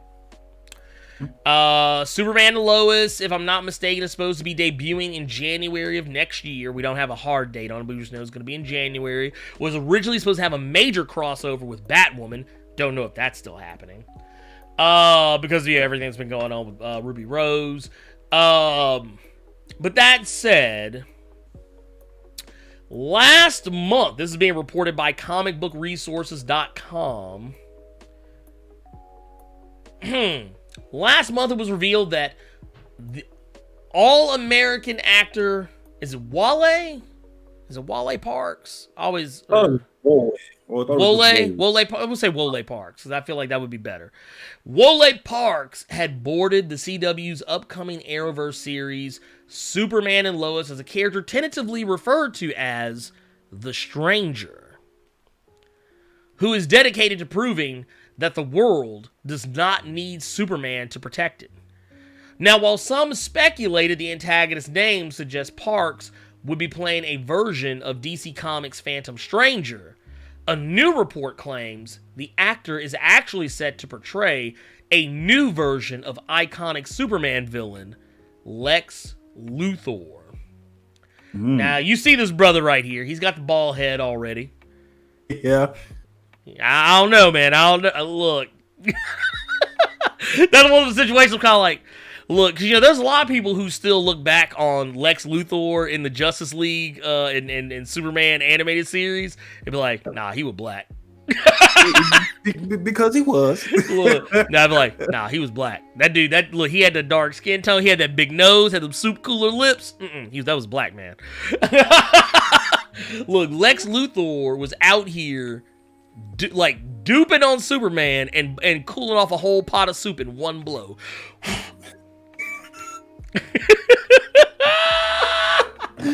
Look. Y'all think I'm lying. Y'all think I'm lying.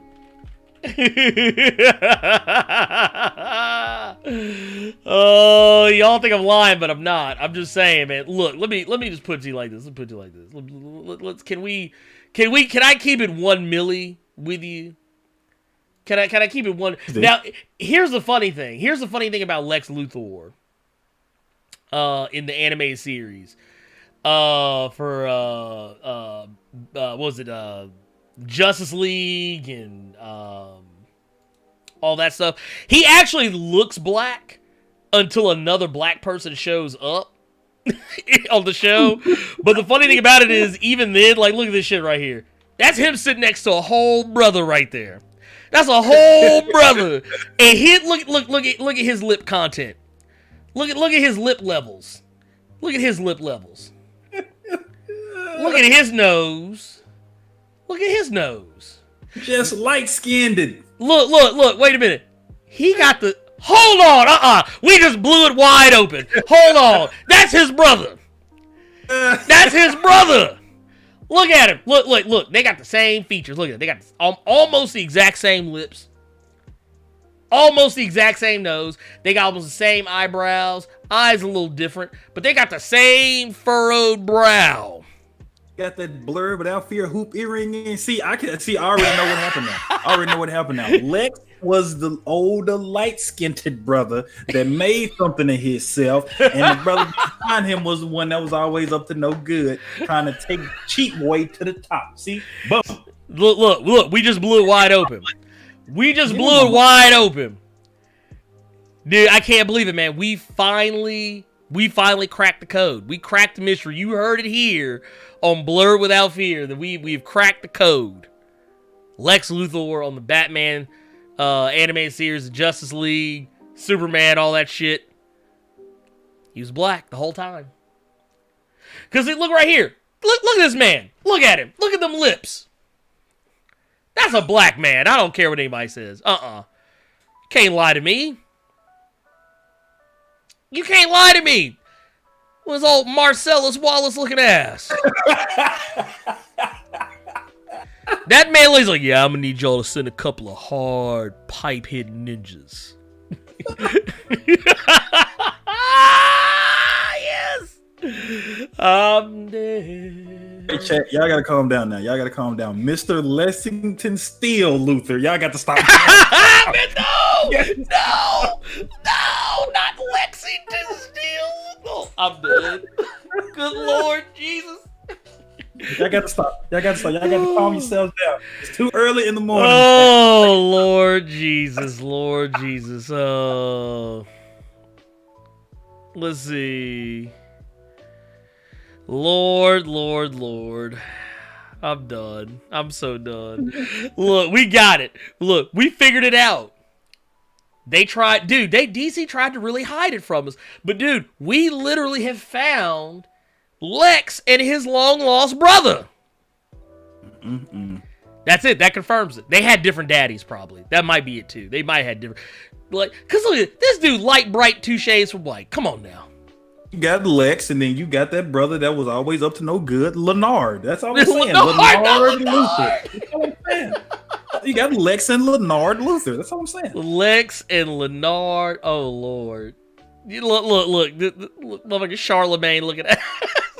He looked like he wanted to put Lex on Donkey of the Day. Look at him. Look. Well, Ladies and gentlemen, we got him. That's him. That's him right there. We got him. We got that motherfucker. Oh, goddamn. We got him, goddamn it.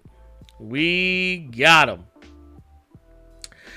But yeah, okay, so that said, yeah, I get it. I know John Cryer plays Lex Luthor on Supergirl. That's fine. That's fine. I don't care about that.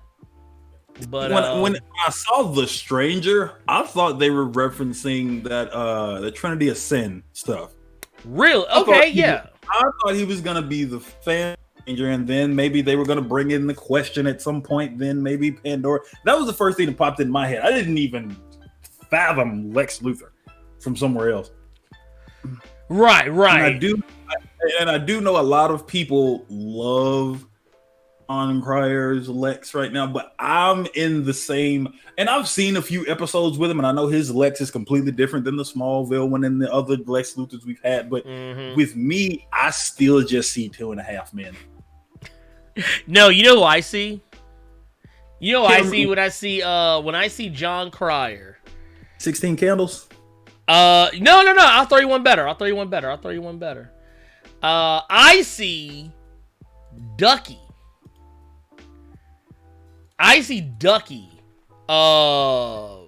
From Pretty in Pink. If that's the movie. See, I always get that and 16 Candles mixed up. That's what I see when I see John Cryer now. I'm like, oh, Sure. man, look, Ducky grew up. Oh, look at me. He's so sweet. Him so sweet. But no, now, I tell you one thing I would love. You know what I love they would do? Would take a page from The Flash, have a council of Lexes. Oh, wow. Like, because they said that this guy was if who Wole Parks is supposed to be playing is actually who we think. He's actually not going to be the main Earth the Earth Prime continuity Lex Luthor. He's going to be a Lex from a different Earth. Look, wouldn't it be funny if that motherfucker came from the same Earth as the Justice League animated series? I'd fall out laughing. I'd fall out laughing right here on the spot because you know this motherfucker be sitting here like looking. He's like, I'm back, bitches. Yeah. Come see me in Superman and Lois, January 2021. I'm out. I mean, hell, the sky's the limit now. I mean, Christ is fucking. They put Keaton's They referenced Keaton's Batman. So I mean, that was the one thing I was waiting on. I know that Crisis was supposed to be super serious, but hell, I was waiting on at least one funny moment with maybe fucking Cisco or whoever, where he did go into a cartoon and we looking at Jon Stewart and them and Hawkgirl finna like beat the hell out of him with a mace or something. Right, the sky's the limit at this point. Look. Let me. I just want y'all to know for the record, LexCorp for the 99 and the 2000. Don't do that. Represent for the 99 and 2000. Y'all know the vibes. Anyway, let's get the fuck away from this. I'm here for it, regardless. I don't care. It is what it is. But I would love to see a show, like have an episode where there's a council of Lexes, and it's actually, you know what? Have actual animated Lex Luthor show up. Have the Lex Luthor from this show, have the one from the Super Friends show up too, and then have Michael Rosenbaum, John Cryer, Wole Parks, everybody except Kevin Spacey. Wait a minute, I have a question. Is Gene Hackman still around? Is he still alive? Gene Hackman's still alive. That's what I was thinking about too. Yeah, dude, get Gene Hackman too. Call in Gene Hackman. He ain't doing nothing. He's 90 years old. He can do it. I believe in him. So yeah, just have a council of Lexes. I'd be here for it. Okay, now we're gonna move on to another video game. And we're actually not doing horrible on time for once. I'm about to do something I'm gonna regret. Because you know what happened to us last time? We were about this point in the Blerd cave. And next thing you know, we found out that Warren Ellis was a whole ass sexual predator. Oh wow, interesting. Yeah, we were talking earlier about voice actors. Apparently, I've discovered that Allison Brie, who was known for Community, Glow. Yeah, she says she actually regrets voicing an Asian character on BoJack Horseman. Oh, Lord. Like I said, I think people are just, just is what it is. Yeah. I think this right now, it's hot in the streets. It's what everybody's talking about right now, so everybody's going to have something to say. Everybody's probably going to chime in at some point or another. Just, it is what it is. But yeah, no, we're good on that front. What I'm gonna do though is I'm gonna pull up some pictures here. We got to see. Here, let me pull this up here. We got to see. What was it? Was this Thursday? Was it Thursday or I don't even really rightfully remember. Oh, it's not important. But basically, just know that we got to see some pictures from was it the new Marvel game, the one that's pretty much all about it's gonna be all about the core Avengers team, which looks pretty damn interesting. We know it's gonna be one of those games as service games. We kind of already got the idea there that's pretty much what's gonna be happening. Which kind of had turned a lot of people off. But one of the things I thought was pretty interesting in all this was we actually got to see gameplay of when it was originally announced at E3. We got to see gameplay of it, but we didn't really get to see, like, I don't know, I felt like we didn't get to see everything that we could have seen. Like, we didn't see, like, I felt like we weren't getting all the goods. You know what I'm saying? Mm-hmm. But we actually finally got to see some real legit, like a vertical slice of the game in action, functioning as what a game should. And I gotta admit, I'm kind of impressed. I mean, I don't like the games as service model. Like, that for those who know what games as service is, it's like Destiny.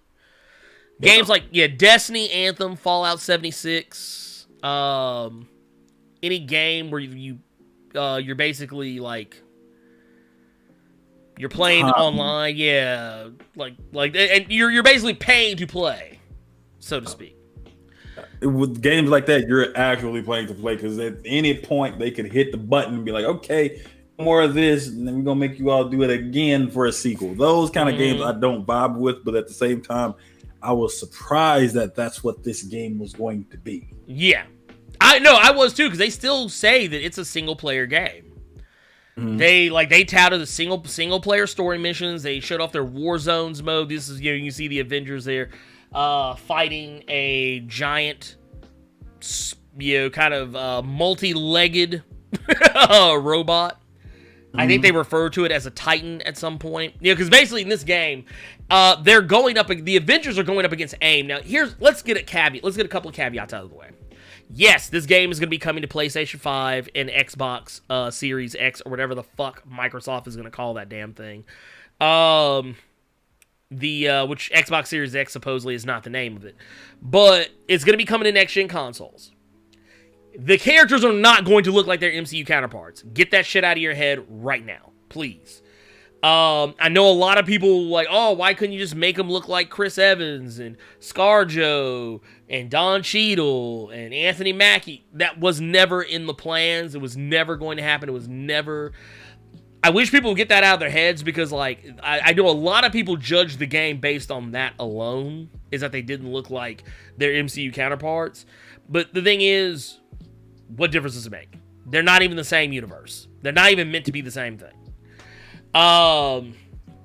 They're addressing shit that the MCU will never address. But anyway, let's see. Wait, hold up. I see we got a super chat here from Reggie Simmons. $5 super chat. Just came in to say, what's up, fam, man? What's up with you, my guy? How are you doing? Thank you for that super chat, by the way. You rock. But yeah, basically, I think they cleaned up some of the designs that, you know, had people feeling kind of tight. But basically, yeah, they're going up against AIM, which, you know, that's what was it? Is it Advanced Idea Mechanics? Is that what AIM stands for? Yeah. Okay. I never remember it, but for whatever reason, I did today. But yeah, so you can see here, you see your usual suspects. You see Black Widow, who, oddly enough, you can't see her face, but she's actually wearing her MCU version of the costume. You can see a version of Thor. I don't remember what version. I can't remember the name of that version of the suit, but that is a thing.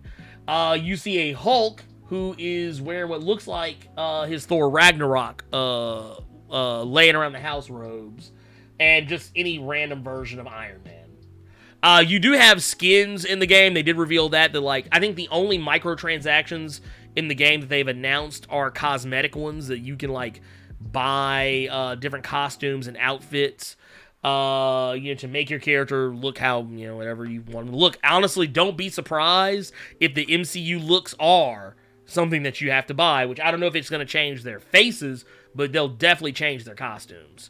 One thing I read said that all, and it's kind of finicky when devs say this, because I know at one point they said all the DLC would be free. They did say that. Well, because basically what they're going to be doing, they're just going to be updating the game. Because I know a lot of people are like, oh, well, why isn't this character in here? Why isn't that character there? Okay, let me be honest with y'all. If you have a video game and you want to maximize people playing it, you don't give everything at once. That's game dev 101. Of course. You give a little bit here, you give a little bit there. So all the people say, oh, well, why isn't, you know, now I will go ahead and I will point out the elephant in the room. I do find it a little egregious. There are no black characters immediately available or immediately announced. I do feel like, you know, at the very least, War Machine or Spectrum or, you know, Falcon or, you know, Blue Marvel, somebody. But I get why they're not there, because they play too similar. They would probably play too similar to other characters who are already in the game that, you know, they wanted to make sure the core Avengers are there. So I get that. But, like, I could easily see, like, oh, well, you play as Luke Cage, but Luke Cage would probably play no different than playing as the Hulk, if you get what I'm saying. War Machine would probably play no different than Iron Man. Falcon would probably kind of play about the same as Iron Man. Maybe with some Black Widow vibes or, you know, something like that. I don't know. I'm not a game dev. I'm not a dev on this game, so I can't say. But just know that any future characters, any future storylines, I know a lot of people are like, oh, if they just gonna be fighting AIM, probably for a while. And then some DLC will come out, just like they did with Marvel Ultimate Alliance 3. Once you get through Ultimate Alliance 3, they came out with the X-Men DLC. They came out with a Fantastic Four DLC, a Guardians of the Galaxy DLC, a Midnight Suns DLC. You'll probably see all those things, but don't expect to have it like right here, right now, is basically what I'm saying. This game reminds me of, and I know a few people didn't even know the game existed, and then a few people played it, and then I believe it got shut down. But do you remember the Marvel Heroes? I think is what they started calling it. Yeah, Marvel Heroes, yeah. That's what I keep thinking about when I see this game. It just seemed like it was the Marvel Heroes Diablo game with a bigger budget. Yeah, that's kind of what I feel like. Like they'll slowly, over time, they're gonna put out more characters. More characters will become available. I do kind of miss that game a little bit, though. We know that MODOK is going to be the main villain. MODOK's going to be the main villain. The Inhumans are going to feature somewhat in this game. I don't know if, like, the actual Inhumans, but the gameplay we got to see Thursday largely centered around Thor. Who we see here, we see Thor, he gets his hammer, he comes down, he saves a reporter from almost getting clapped by a robot. Yeah, he's got in, and this, what he's got on, this is actually one of his skins They did confirm this is an actual skin for the game where he's wearing the shirt with a "Hello, my name is Donald Blake" sticker on his chest, kind of like he did in the MCU.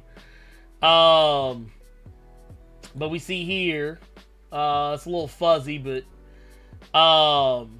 we saw some gameplay here where he was just running roughshod on robots and various and sundry things. It was pretty cool. I thought it was neat. Did you see the part where they called out one of the mechanics in the game? Did you see the part where they called out where they actually got the inspiration? That part I didn't hear. Yeah.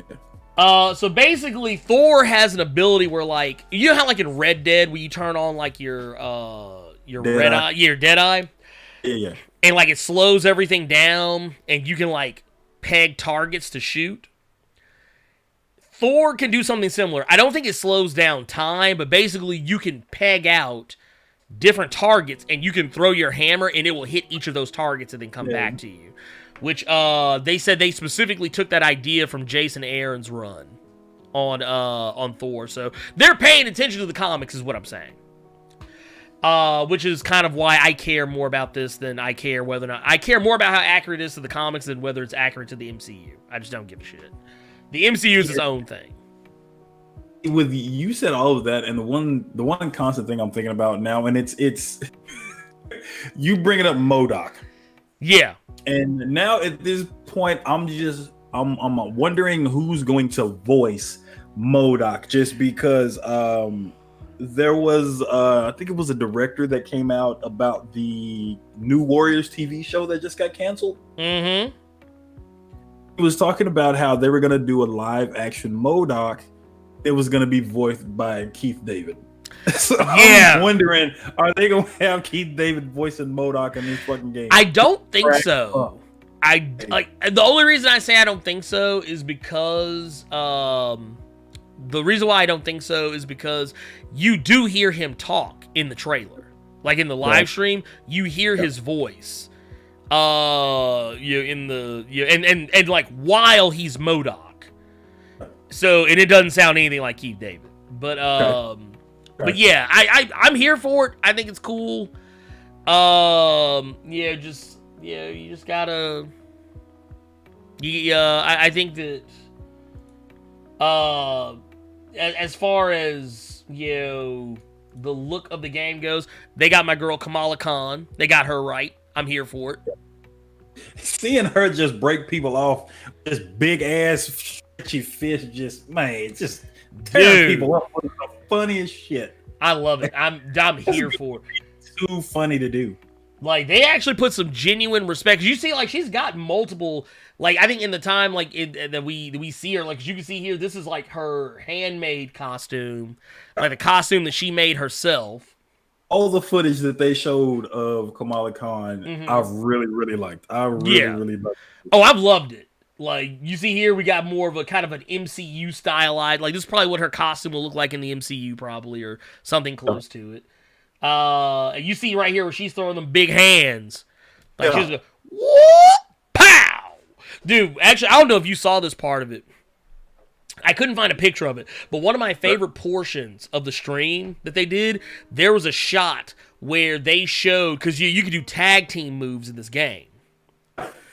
Just like in Marvel Ultimate Alliance. You can tag up with people and lay the smack down. And there's a part where Hulk and Kamala Khan team up. And dude, it was beautiful. Hulk, basically they knocked down one of these robots. And Hulk just started stomp, like he was doing that Stone Cold Steve Austin stomp. Like he did that wheel, that like them stomps were weak as rainwater, but they looked intense because of how he was selling them. But Hulk is basically stomping a mud hole in this robot, and Kamala Khan is doing the same thing, and she grows up a little bit, like she stretches herself upward and makes her foot giant size and starts doing the same thing, and they are literally just clowning this dude. And I was like, you got me. You just won me with that. You just won me with that. That's all I needed to see. I didn't need to see anything else. Sorry. I mean, I'm going to play this game when it comes out. I'm not going to sit up here and try and act like I'm not going to play this game when it comes out. I'm not going to sit here and try and pretend like I'm not. I know some of my friends who, like, they're really into Destiny. They're like, well, no, I'd just rather play Destiny. Well, that's you. That's cool. I love you for that. I fucking hate Destiny. But I like this game. This game speaks to my sensibilities because as a comic fan, this is more in line with what I want to play. It's got single player. They've got 4-player co-op built into the game. It's everything. This is everything that I wanted. Just about. You got other villains. You're gonna see characters like Taskmaster, Abomination. Outside of MODOK. I don't know what other villains are gonna pop up. I'm not 100% sure yet, but the game just looks great. It looks fantastic. What more can you ask for? You know what I'm saying? Happy that we finally got to see footage, because I remember that initial footage didn't. It wasn't necessarily eye-grabbing. Yeah. Like, it looked interesting, but it was kind of like, okay. Yeah.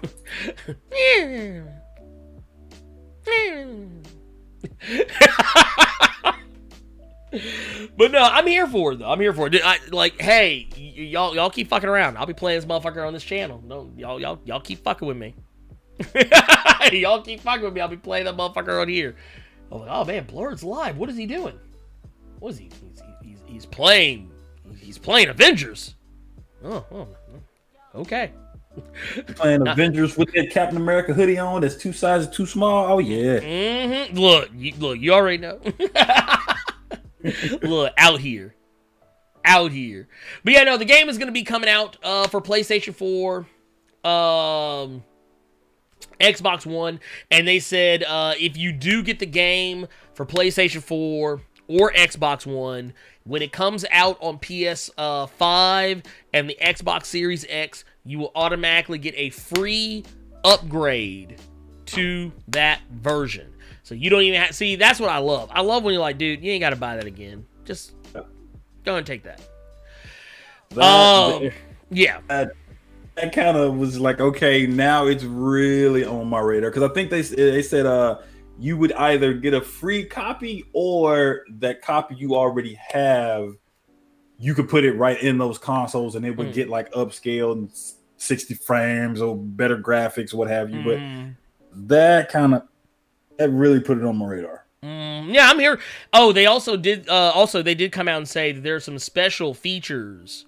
This is more under the hood shit. For the PS5, Square Enix came out and said that it's going to be on PS5 specifically.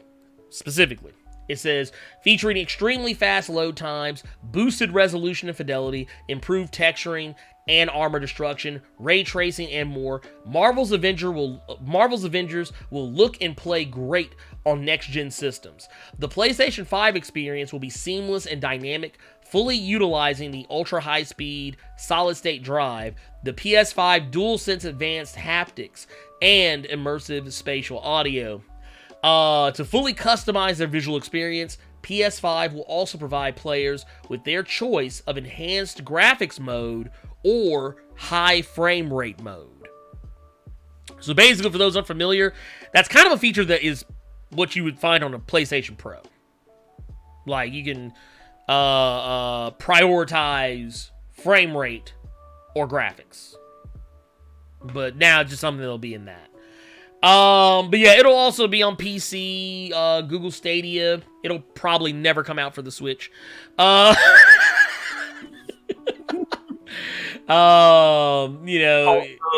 does one thunderclap, he'll blow up that damn Switch cartridge. Mm-hmm. And apparently they say the game is confirmed to be available at launch for PlayStation 5. Supposedly. I'm wondering. I wonder if they're saying it's going to be available at launch for PlayStation 5 because it's going to be available at launch for PlayStation 4. You just probably. Well, no, they said the game is coming out on September 4th. Yeah. Yeah, so the game comes out on September 4th, but they're just making a note to say it will be available on PS5 when it which I think presumably if previous launches or anything to go by, this system's probably going to come out in November. I'm telling you, it's going to be at launch because they said, Marvel Avengers is now available. Take that PS4 disc, go and put that in here. Yeah, so go ahead and slide that bitch in. Available at launch because you already got it from PlayStation 4. Yeah, go ahead. Look. You know you want to. You know you want that upgrade. Hey, go and put that disc in there. You had it for this long. Yeah, play it again. Damn. Now, let's switch into some non-Marvel or DC news. Now, this is something that people have been asking me day in, day out, every goddamn day of the motherfucking week. Especially after we did the watch party for the boys on Twitch. Asking you like you damn showrunner. Yeah, dude, for real. Motherfuckers were asking me like, hey man, look, we know you write for the show and everything. No, I don't. No, baby, no, I don't. I wish, but no, yeah, basically what they did during a kind of an unexpected media scrum that the cast of the boys did. They were answering questions on Twitter. New trailers were released. They had social media that was showcasing characters and whatnot. Well, one of the things that we got was actress Aya Cash was asked some questions. Mm-hmm. And you know what she said? She said something I found rather interesting. And it's something we've kind of talked about in the past, but we're going to talk about it again. First and foremost, let's get this out of the way. If you want to know when Season 2 is going to be starting, it's going to start, oddly enough, the same day that Avengers comes out. Fucking Avengers comes out. It comes out on September the 4th is when it's going to release on Amazon Prime, Season 2. So, but Aya Cash, she came out and said that the boys' Stormfront is worse than Homelander. Yes. And that is very true. Now, for those who if you're not familiar with the character Stormfront on the boys, correct me if I'm wrong, Carter. He's a whole ass Nazi. Yeah. Like, that's another thing. I can't wait to hear people start complaining. Number one, Stormfront got gender swapped. It was originally a male, but yeah, he was created by whole ass Nazis. And yeah, he's basically Nazi Homelander. Pretty much. Go figure. He's let's turn that back around. He's Nazi Thor / Shazam. Yes, that's actually more accurate. So yes, yeah, because he is actually it's very heavily the Shazam is incredibly implied. But yeah, no, you're 100%. Yeah, she is going to be a serious problem this season, man. Yes, I'm here for it though. I'm here for it because the team that she came from. Because of course you have the Homelander, you have the Seven as the top dogs. She's right under. Her team was right under that. Right. So one thing that they said that she's more so trying to get in that top dog spot, just like Stormfront did in the comics. Trying to use like social media and shit like that. More so trying to get the people on his. People on Stormfront's side to go ahead and push Homelander out. Right. Also being a superhero. Also being one of the most racist fucking people you could possibly imagine. Actually, I wonder how hard they're going to lean into the racism. That'd be something to see because I don't think they'll do it too hard because with everything going on right now, right? Amazon will get burned to the ground. I'm pretty certain it's already because it comes out in September, so it's already pretty much done. Right. So now I'm wondering if they're kind of going into specific episodes of like, yep, that'll get a shot right now. Clean that up. wait. What are we gonna have to issue an apology for? They already have to have Microsoft Word opened up and ready to go. Look, you know that's the thing now. It's gonna be the apology edit. Like that's gonna have to be a thing now for everybody that's editing anything right now. Like, hey, did you do the apology edit? Oh shit, I forgot. Yeah, we can't release this. Push it back, because we said this was coming out next week. We got to push it back to August now. We got to make sure we got to go through to a thorough apology edit because if we put it, look, you notice, I don't know, Carter, if you played Fortnite since all this has happened, they took all the police cars out of Fortnite. I read a story about that and I didn't believe it. I haven't seen a single police car in Fortnite at all. As a matter of fact, Lego, they took all they said, hey, get that police shit out of here. Lego's like, Raven Steele in the chat just made a good point of I feel like the actor would literally get harassed into hiding, like it was their choice on what they have to say in that script. Yeah, that's another thing. Like I'm nervous for Aya Cash right now because she's portraying a character, but because of everything that's going on right now, I feel like a bunch of dumb people are gonna come for her and not the people that wrote the script. Right. Yeah. Well, okay. Because that character it's like having the leader of the KKK as a superhero, but they didn't. But it was very subtle. You didn't know they was the leader of the KKK. Right. Well, okay. You know what? We were actually talking about this yesterday or the day before. I think Thursday. We were talking about this Thursday in the Discord voice chat.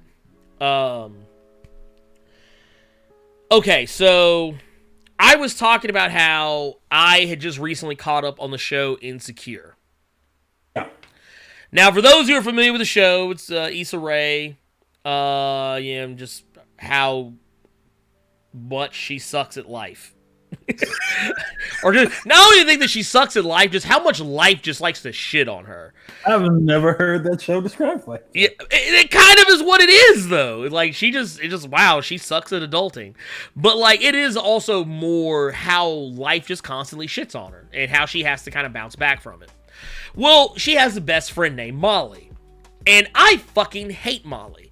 To the point, the actress who plays her, I forget her name, but she has a comedy special on HBO that I tried to recently watch. Yvonne Orji. Yes, that's her name. Yeah, because I remember they tried to pronounce her name on the Breakfast Club once, and they made a big joke about it. That's right. Yes. Like I did. Okay. Yes. But no, like, it took me a while to disassociate because she was so good at playing a character that I couldn't stand. Like, because honestly, Molly reminds me of one of my wife's friends. Like to the T. It's gonna get you in trouble. No, because my wife has said the same thing. But no, she reminded me so much of her, and I was like, oh, I fucking hate this bitch. Yeah. Oh, I can't stand her. That when I was watching her comedy special, it took me about 30 minutes to warm up to her because I was like, Steal Molly. I was like, you know what? You're not Molly. I did that thing that I accuse other people of. Like, I'm like, dude, you got to separate reality from fiction. Sometimes actors are so good, they make you think that who they are playing is who they really are. It's kind of like, what's the girl's name? Was it Rachel Taylor on Jessica Jones? Who played Hellcat? I hated her. She was so good at making you hate her that sometimes I forgot. I was like, man, baby girl, you just playing a character. And I think that's what's kind of like Joffrey. Yes, Ramsey. Yeah. Ramsey Bolton. Yes, them too. Sometimes characters are so good at playing something that's all you remember them as. And that could be because maybe you have trouble separating reality from fantasy, or maybe just because the actor is just that fucking good. But yeah, I would be afraid something like that might happen here, where people will be like, "Oh, she's too good at this role." I was the same way when I was watching that special. Hell, when I saw an interview with her, and like if people in chat know what that show is and they watch that show, she's like the freak of the bunch. He smashing this dude and that dude, but then in actuality, you find out this girl a whole ass virgin. So you just like, wait, what? It's like, hold on, huh? Well, I mean, just like, and on the show Insecure, like Molly is like, it's like weird, like she's a freak, but she's a prude at the same time. It's really weird. It's really weird. But yeah, needless to say, I think that's what's going to happen here. But kind of going into what she was saying, she had a little interview with Patton Oswalt. And basically she said, Stormfront's a new member of the Seven, and she's a new villain. And I would say she is on par, if not worse, than Homelander. And then additionally, they played a clip of Homelander and Lady Maeve's first meeting with Stormfront during the interview, which, we don't have that clip, and I can't play it. But just know that it was probably... I'm going to go on a limb and say that Stormfront was incredibly catty with Queen Maeve and probably gave Homelander 9 kinds of side-eye. But they said Cash was reluctant to divulge too much, stating that it would be better if viewers didn't know much about Stormfront before watching Season 2. However, she did share that her character is a social media celebrity. She also added that Stormfront and Homelander will have an interesting dynamic. Homelander and Stormfront, I would say that when they first meet, there are fireworks. Like any meet cute, there's a lot of tension and combativeness between them, but I also think that Stormfront ends up earning his respect throughout the season. And of course, we know that Stormfront will not be the only new character they say down here. Joining the boys for Season 2, Patton Oswalt is going to be playing a character called Tech Knight. Anyone who has read that comic, dude, hold on, wait a minute. I'm gonna pull it. I want people. I almost don't want to show anybody. See, I'm the same way. I don't want to say shit. I would rather you watch it. Like I kind of don't want to show it because. You know what? I'm not even okay. Luchasaurus is saying in chat, no spoilers. I think the only thing I'll say about him is he's kind of like the Iron Man, kind of / Batman. If you couldn't tell from the fucking night, he's the only hero that doesn't have powers. He just uses all machines that he uses and shit like that. Right? No, he is far from a bootleg Mega Man, Ravensteel. Oh my god! Damn! Don't call him. No, not the bootleg Mega Mans. Actually, but here, for those that don't know, I do want to show you who Patton Oswalt is. I'm not going to show anything for Tech Knight because I think it would actually give away too much. But if you don't know who Patton Oswalt is, Patton Oswalt is an actor who has been all over Hollywood. He's a huge nerd. Guy is he's just the perfect human being. Because, like, he's one of those dudes that's like, you just know, like, man, he's a good guy. This guy, he's okay. He doesn't have any problematic shit out there. At least I hope not, now that I've said that out loud. But this is your boy Patton Oswalt right here. And he's going to be playing Tech Knight, and that actually makes it even more hilarious. Yes. Like, the fact that they got Patton Oswalt. Dude, all I'm going to say is, okay, Carter, I'm gonna send you some because I don't want to put it here in the stream because it's a whole ass spoiler. It's a whole ass spoiler. If anything shocked you all in that first season of The Boys, Tech Knight being in there now, you finna see some shit. Yeah, you gonna see some Tech Knight, dude. Tech Knight about to blow it wide open. The fact that Tech Knight and Stormfront are in this season just speaks volumes. Yeah. If you read the book, there was a lot of stuff that they did really well in that first season that I didn't think they would be able to pull off. And some stuff they took out and it didn't ruin the overall narrative. Like Billy Butcher's character in the books, he has a dog. He has a dog that he can uncue, sexually assault, just have sex with anything, basically. Yeah. You know, so, and they took that out because it really wasn't needed, and the story still continued, and it was still a great story. They had the dog in the promo stuff is the funny part. Like, the dog was in, like, for the show, all the promo materials, all, like, the trailers. Like, they even had some trailers that showed the dog, but they ultimately end up leaving the dog out.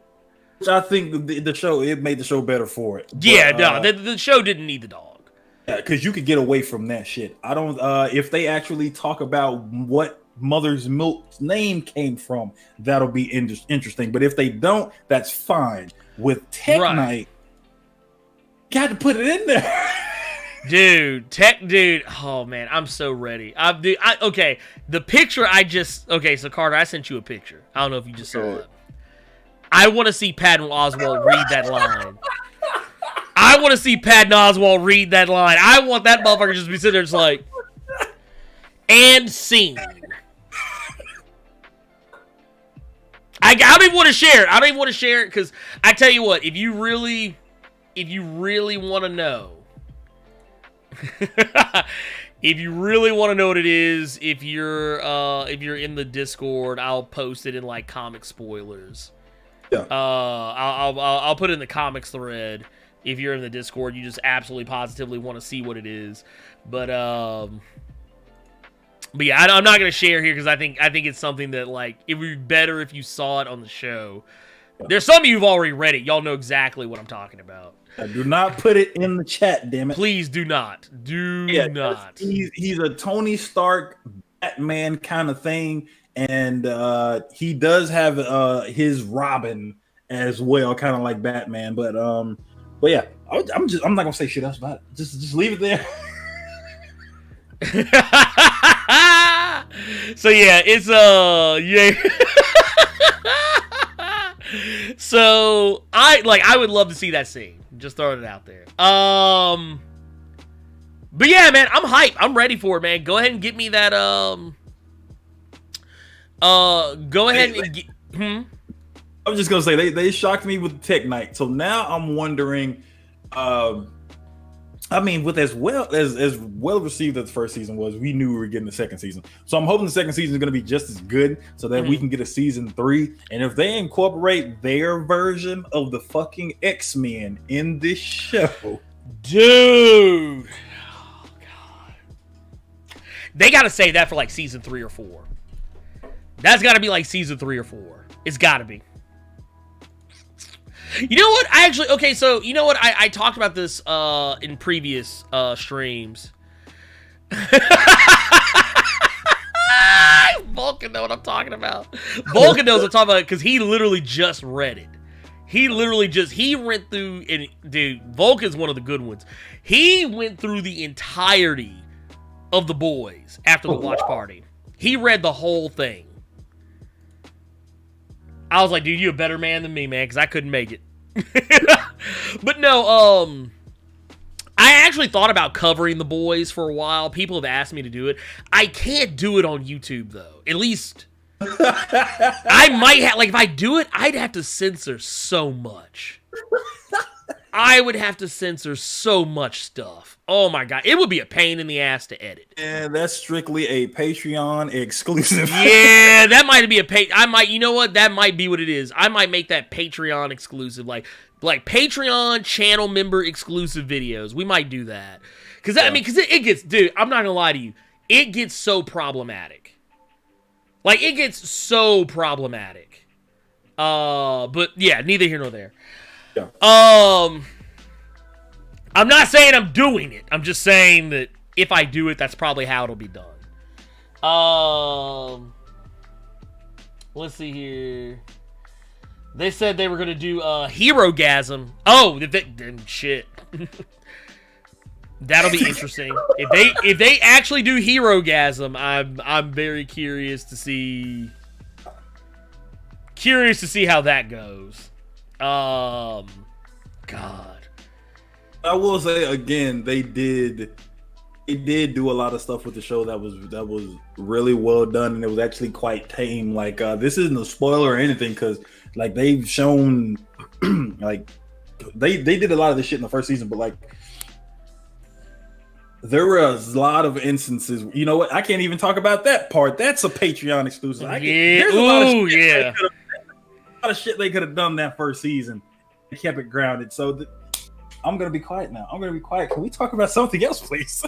You know what? Let's get back to some Marvel news, because you know what? I forgot about a story. I actually forgot about a story when we were going through all our shit. I just kind of skipped. I skipped it, not even thinking about it. So let's go ahead and do it.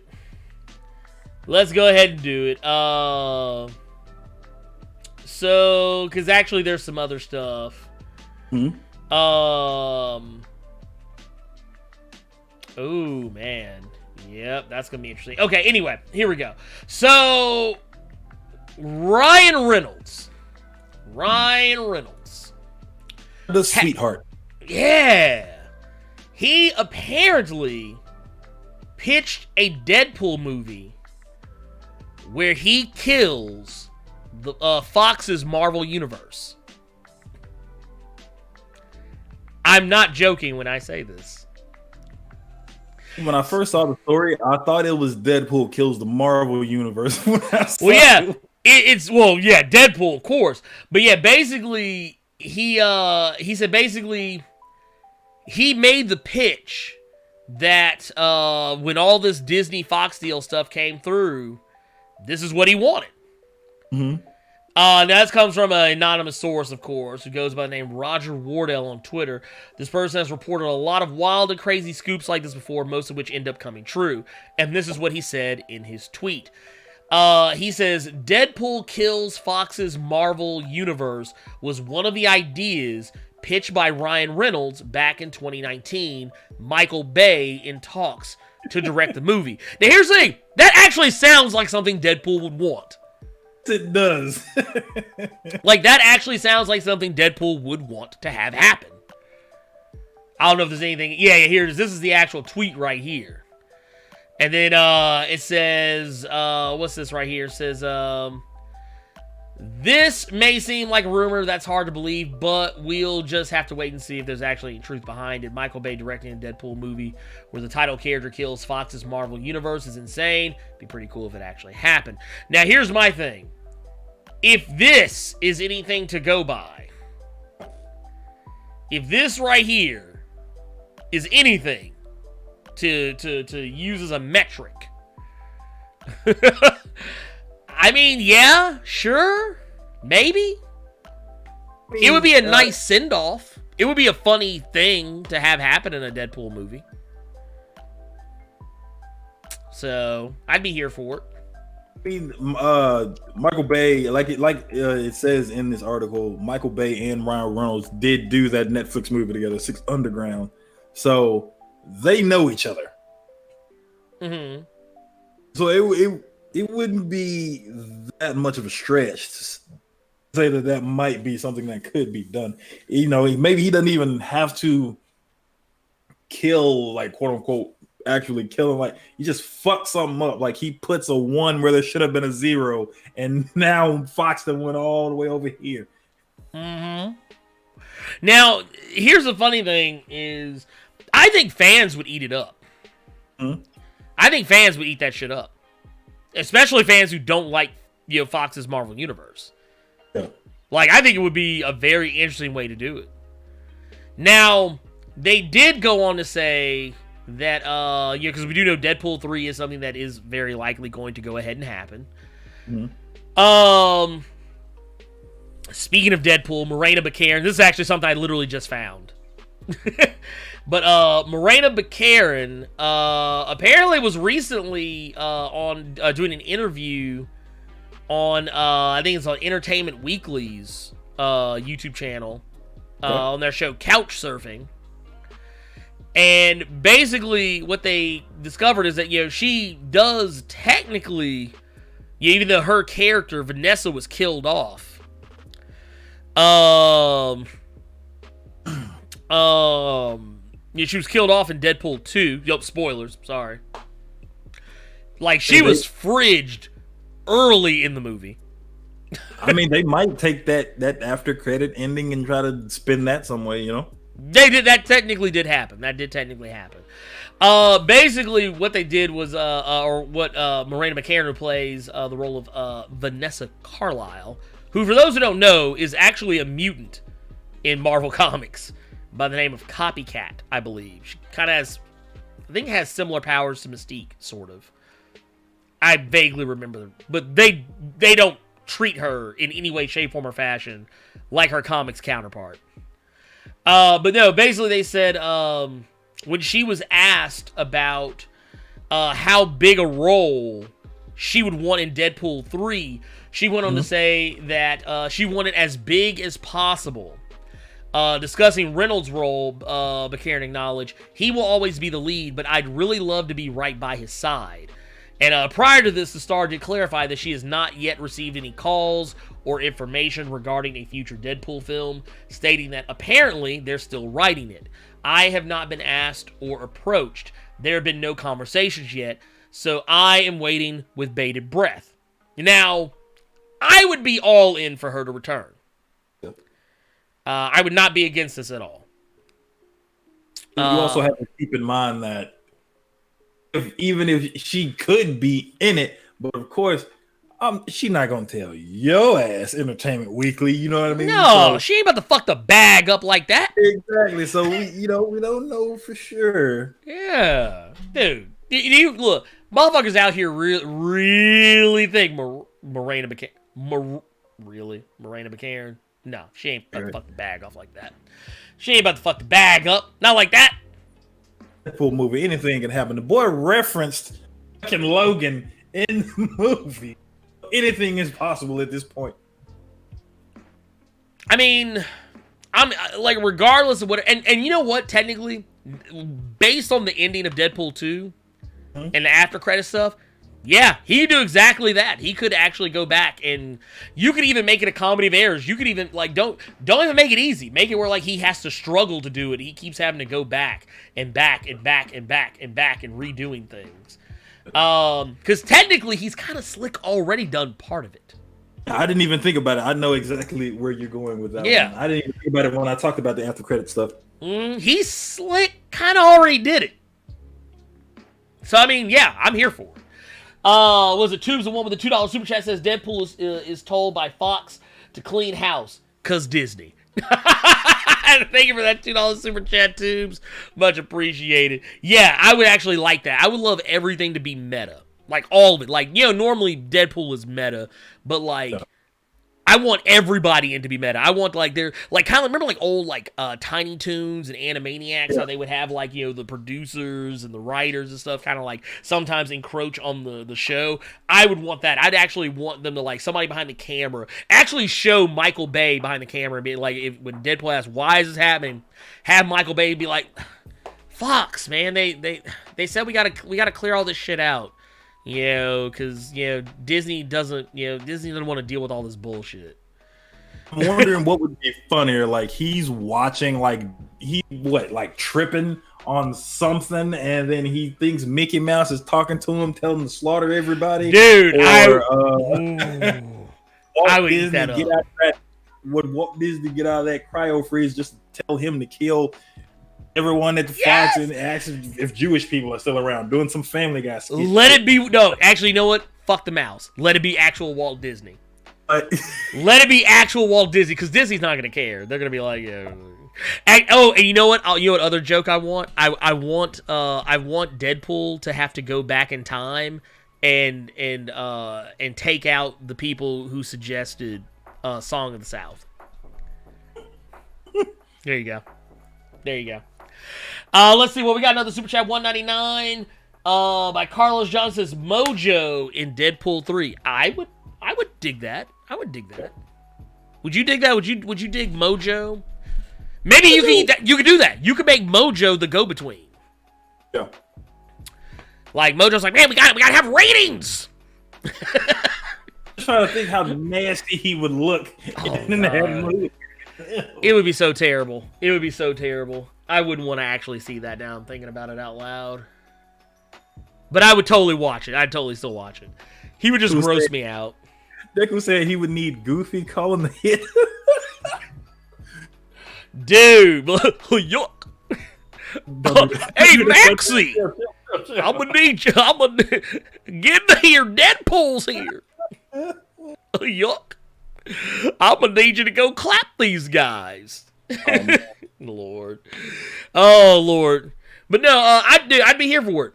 I'd be here for it. I totally would be down for all of that. I will say, let's, oh, man. Carter, you ready to do some questions? I'm ready to do some questions. Let's do some questions, man. Let's do some questions, man. We have, ladies and gentlemen, people of the Blerd delegation, we're about to do questions right here, right now. If you have any questions, if you want them guaranteed answered, we will answer all Discord questions after we answer the questions in the chat. Go ahead and start throwing them in there right now, and we'll start answering them. Was it KG Maeda says put Gilbert Gottfried as the voice of Mojo? Wow. Oh my god. That would actually be on brand. Actually, more than people realize, I think. Deadpool make some kind of Affleck joke. Oh man, Lord, oh god, yeah, I'm ready for it. Let's see here. SFC Cape Killer coming through with the $2 super chat says, "Have the strange bubble pop up like in the comics." Yes, I want that too. I want all of that. All of it. Give me everything. Let's see here. Now, this one comes from my girl, Maria from Approach the Nerd. She says, you probably answer this, but do you think that Michael Keaton will also be in a Batman Beyond movie? Because, Ernie, you know I want one. I think so. I mean, this has kind of opened up the door. I think that's kind of what people are hoping for. It'll probably be the case. I'm not thinking it's going to be the thing they're going to go for right away. But if you got Michael Keaton, why waste him? You know what I'm saying? Especially because the article said that he's more of a Nick Fury role. Yeah, one of the articles yeah, about it. So he's a mentor type figure. Yeah, even more so. At that point, who the hell would play Terry McGinnis? That's the only thing I'm getting lost on. I don't know who I would want to be Terry. Honestly, Terry could be anybody for me because I don't have that strong a connection to him. So like honestly, if whoever they cast as Terry, I would just be like, all right, because I have no connection to him. I have no I don't have any skin in the game on that one. So, but I would be here for it. I would totally be here for it. I would watch it. Because here's the thing, I don't know if I ever talked about this. Even though I wasn't absolutely gaga for the show itself, I love the Batman Beyond design. So yeah. Let's see. Look, Ravensteel said the actress that plays Copycat says that I saw Quicksilver fuck the bag up. I ain't doing it. Oh god. Taishin Dad said, Blerd, are you and Rob still collaborating? That is in the cards. I can't say a whole lot because there's not a whole lot to say right now. But I don't know if Rob is watching, but I am 100% game and ready. I sent him a message on Discord not that long ago. I haven't gotten a reply back yet, but I do plan, speaking of collaborations, I do plan on doing some more collaborations here pretty soon with some various and sundry other content creators, YouTubers, and such. I don't know how all those are going to play out, but we shall see. I like all these choices I'm seeing for Terry McGinnis. Dark Angel, can you ban Tubes the One, please? He says, you already got Robert Pattinson playing Bruce. Let's get Taylor Lautner to play Terry. Can we go ahead and get him out of this? No. And just delete him out of this. No, not Tubes. He's good people. I like Tubes. Another question you got was, do you think DC will actually make Green Lantern Corps? God. No. I I don't think that movie's ever coming out.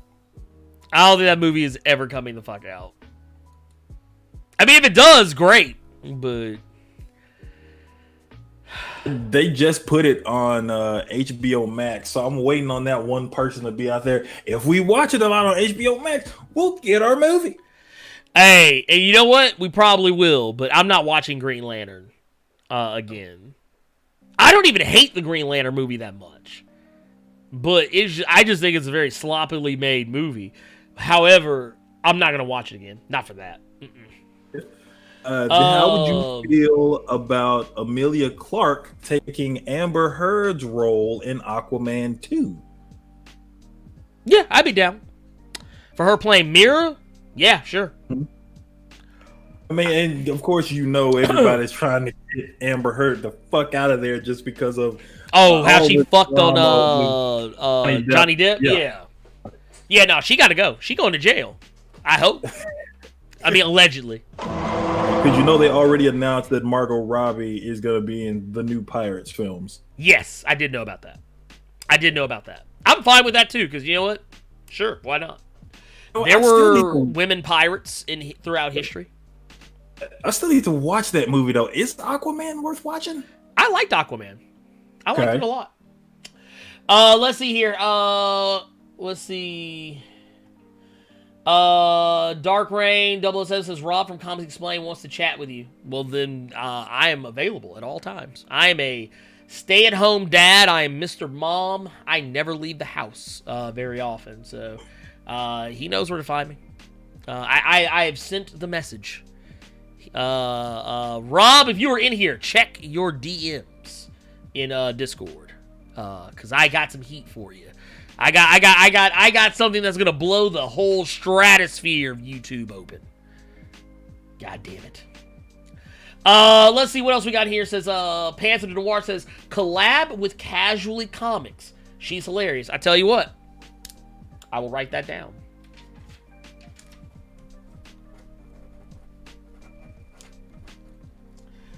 There really isn't such thing as the Reynolds cut of Green Lantern. The Reynolds cut? No, God, no. There's not one. Let's see here.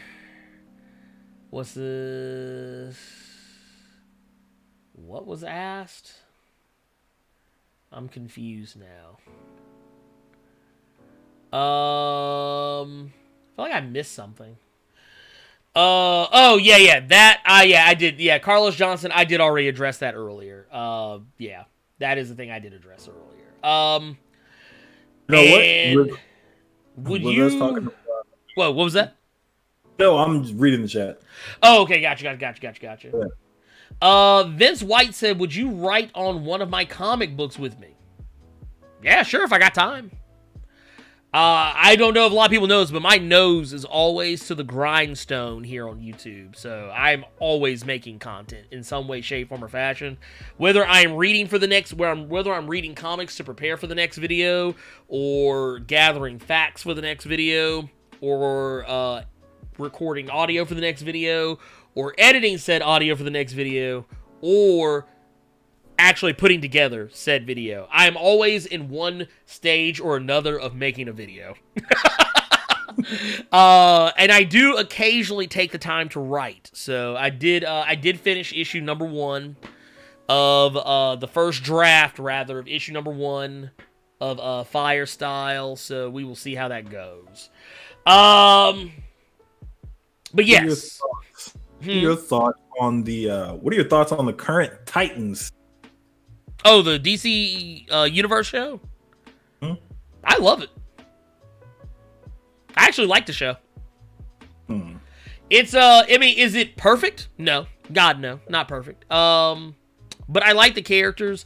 I like the way they are portrayed for the most part. I love Deathstroke on season 2. He was great. Everybody mentioned that to me because I have yet to see that show, but they said if you watch that Deathstroke season, that will make me a fan of it, apparently. I mean, the first season, because here's the thing. Okay, so here's the thing with the Titan show. You almost automatically, when you walk the door, have to divorce yourself of the idea that you are watching the Teen Titans cartoon or anything like that. it actually has more to do with the comics than most people notice, because it is kind of dark. With like the subject matter is dark. Now, the characters aren't exactly the characters we know them as. They're becoming those characters, which is one of my least favorite things that people do when they make superhero media. Is that, oh, this character isn't the character you know him as. He's the person that we are, getting to know before all that. I don't like that part of it. But I do love when they actually get everybody together and make shit happen. I was very impressed with how far they were willing to go with a character like Trigon. And I was also very impressed with season 2 and how they handled Jericho and Deathstroke and the whole Robin graduating from being Robin to whatever, how they handled Aqualad, all that stuff, Superboy, all that shit. I thought they did a really good job with it. So yeah, I like it a lot. Let's see here. Yeah, I'll have to check. I'm not as familiar. Now, one thing I will say, this is something I'm guilty of, because I see people bringing up other YouTubers. I don't watch other comic book YouTubers' videos very often, because I don't like watching someone else's content and getting crypto memory. And I've talked about this before in the past, but crypto memory is basically where you witness something, and later on down the road, you kind of forget that you saw it, but you remember something from it, and it becomes an idea in your head that you think you came up with yourself, but actually, you got it from somewhere else. I don't like that. I've actually had crypto memory before in other avenues. Music writing specifically. So yeah, I don't really like doing that. That's one of the reasons why I'm kind of like, yeah, I don't really like. I was in Rob's Discord, when I first started talking with him about collaborating, and I asked Rob a question in passing. It was kind of funny because I actually kind of got the same treatment that my mods give other people. When they asked me a question that I've clearly already answered. I was like, hey, Rob, just curious, what did you think about Justice League, Dark, Apocalypse War? And then someone in the chat was like, actually, he already did a video about it. And I was like, oh, okay. Well, I guess I'm not getting that answer. I was like, I'll watch it later. But I was like, I don't like watching a lot of Rob's videos while I'm working on content, because I don't want to steal any of his ideas. I already get accused of copycatting Comics Explained as is. I don't want to give anyone else any extra excuses. But yeah, I see someone said Dope Spill. I would love to work with Dope Spill. I've actually not talked to. I have messaged Dope Spill before. Never got an answer. Let's see here. What's your thoughts on... Oh, wait, no, that's the question I literally just answered. Let's see here. Was it stay-at-home dads just attract all the hoes? I don't make the rules. It just happens. That is true. It's true. What you got? We got one from LJ Brown. Have you heard anything about the Invincible movie? No, I have not. I don't know what's going on with that. I didn't even know there was a movie. I knew about the Amazon show. Yeah, that's actually what I think they may be talking about. But on that front, I haven't heard anything on that either. I just know that it is supposedly still happening. Because the only thing I've read about it was they've already introduced the cast of the show. Okay, yeah. So I know that because I know Mark Hamill's in it, Stephen Yeun, Glenn from Walking Dead is going to be Mark Grayson, and J.K. Simmons is going to be his father. So I'm all for that. Mm-hmm. I didn't know that. I think just now it looks like they are doing a movie because it's going to be Seth Rogen. So it's going to be the same team from Preacher, if you liked Preacher, that's going to be doing this movie. Okay. I was okay. I was okay with Preacher. It was all right. What else we got? Here, wait a minute. Oh, Lord. What happened? Who did Cam tag? I didn't even see it. What happened? Raquel meant to tag Dark Angel, but then tag Dark Reign. Oh! She got her darks mixed up. Oh, yeah. Mm-hmm. What would I say to Jason Jasper as Static? Jason Jasper. You know what? Let me take a look.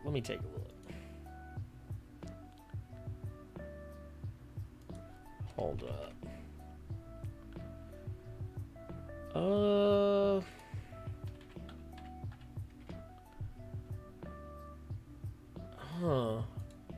What's it?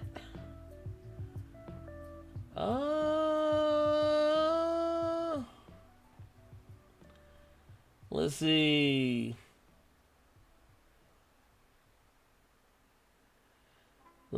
Hey, and Art, thank you for that. Thank you for saying that. We do all have our own flavor. I wish more people recognize that. Which, by the way, my brother, thank you. Yeah, I don't, honestly, I don't know, because if it's who I'm thinking it is he a singer? Because the only Jason Jasper I see is like a singer. And I see a bunch of random dudes who I have no idea. But I would probably say, unless, I would rather Static be played by someone that's like a teenager. Or like at least close to looking like a teenager. Like, it's not like I like Static in school. But, I mean, I don't know. If it was like an older Static, sure. I could probably see that. Maybe. Let's see here. You don't even have to answer. I'll answer it for you. What's up with Omari Hardwick as Lex Luthor? No. Do you hear me? Matter of fact, let me get into the mic a little bit. No. Yeah, no, I wouldn't want. I mean, I could. Okay, I tell you what. Based on the type of character he plays, on Power, I can see where people would kind of get that impression. But I wouldn't want to see him as Lex Luthor. I would rather see him as something else. Completely. Number one, Lex Luthor, there's a height requirement. I don't want to see that short fool trying to talk crazy to Superman while he looking up at him because he's 5'3". No. Damn. No. We just gonna put Omari Hardwick's height out here like this. Get Ghost out of here. He's 5'10", right? Lie to you like that. Somebody, he probably just posted that on Wiki this morning. Stop. He is 5'10". He's taller than me. Because I'm like 5'7" and 8-ish, depending on whether or not I hunch. But no, what villain would you like to see in Shazam 2? Actually, I want to see the villain they teased. I want to see Mr. Mind. That's what I want. That is exactly what I want.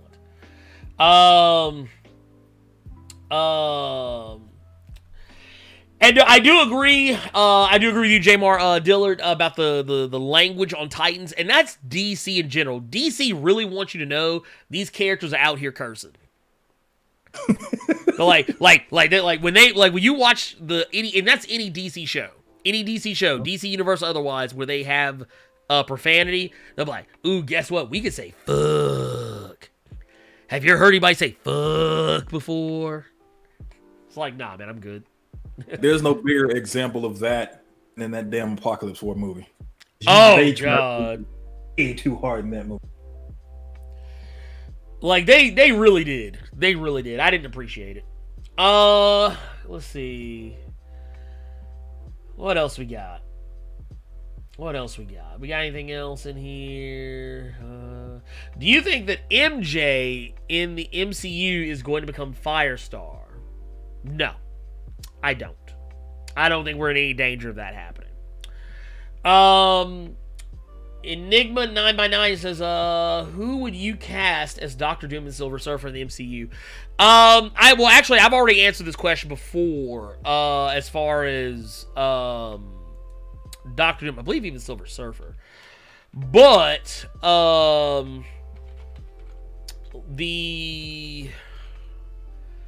as far as like the person I want to play Doctor Doom, I have gone on record as saying that I would want Tom Ellis. Tom Ellis, who you can see right there, plays Lucifer on the TV series Lucifer. I would like for him to play Doctor Doom. I think he would do a really good job at it. Silver Surfer's a little bit more difficult. Honestly, I would get Doug Jones because, he played Silver Surfer in Rise of the Silver Surfer. At least the voice, not the voice, but the motion capture in whatever. Lawrence Fishburne was the voice. But, just let Doug Jones do it. Who else is going to get that weird-ass pose? Let's see here. Oops, shit. I lost him. I got one for you. Blerd, as a DC fan, are you worried that they can lose both Dwayne Johnson and Jason Momoa to Marvel with their success for the MCU and DC's lack of success when it comes to movies besides Aquaman and Wonder Woman? Maybe. The thing I actually foresee happening before anything else, I don't think they'll lose them per se. I think that Marvel would probably wind up being like, hey, Rock, you want to play Namor? Cool, come on over this way. Hey, Jason Momoa, what are you doing right now? Huh, nothing? Interesting. You're not working on Aquaman 2 at the moment? Okay. Very interesting. Would you like to play? I don't know who he would play. Shit. Just pick a name out the ether. You want to play Sabretooth or something? I don't know. I don't know who Jason Momoa would play in the MCU. That's one I don't get. Let's see here. What else we got? I see one question that asked us who we would like to see in a DC movie if they kind of reshuffled everything.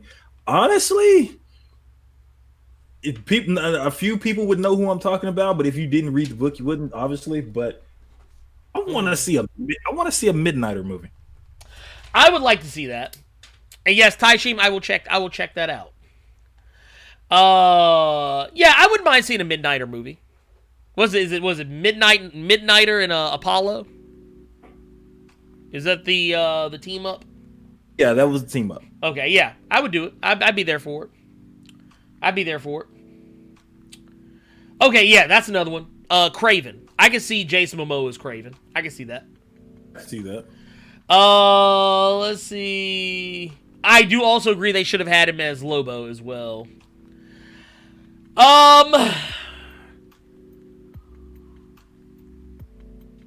You could take Jason Momoa serious as Lobo? I could. I mean, because I feel like he's already playing that character as Aquaman.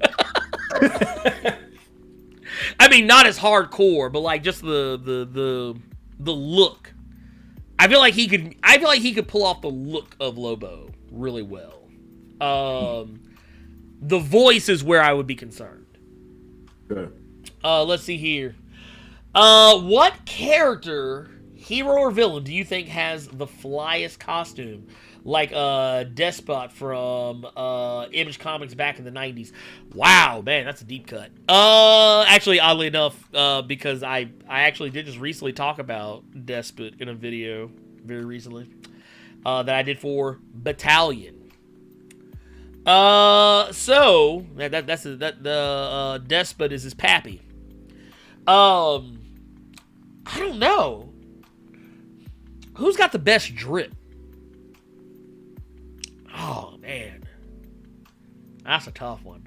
I'm not going to lie. I tell you what, man, it's hard to not recognize Magneto in the all-white.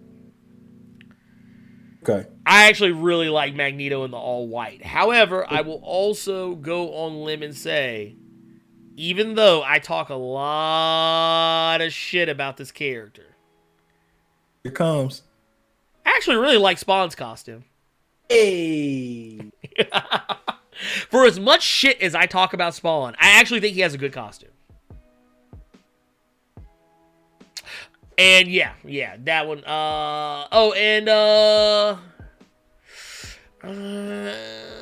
Yeah, that's all I got. Let's see here. Ooh, someone said Mads Mikkelsen for Doom. I would be all over that. I would do the Mads Mikkelsen. Yes, I can see him as Doom. I can see him as Doom. Yeah, I can see him. Yeah. Anyone who has Netflix, Cut the check. you need to watch the show Hannibal. It's only 3 seasons. Watch that. I would be all over him being Doom. Yeah, no, I think he's a great actor. He's a great actor. Let's see. Anthony says, I would like to see Vandal Savage as a live action interpretation. That what are your opinions on how that would work, and where would you introduce for Vandal Savage? Ooh, man. Well, you can't do worse than the one that was on Legends of Tomorrow. That one was awful. I did not like that version of Vandal Savage. I'm going to go ahead and tell you that right now. I don't honestly know who I would want to play Vandal Savage, but I definitely would introduce him. I actually would have introduced him as a villain for the Justice League before Darkseid. Like Darkseid, Steppenwolf. I actually would have went for Vandal Savage first. Because honestly, what I probably would have done... honestly... I keep saying this. Why don't DC just pay attention to their animated movies? Justice League Doom was the perfect way to do it. But they didn't pay it any attention. You could have, even if you wanted to follow that whole MCU model where you have a whole bunch of movies leading up to the big movie, you could have had it where it was all villains that the heroes had previously faced in their own movies coming together and beating the shit out of them. It's easy.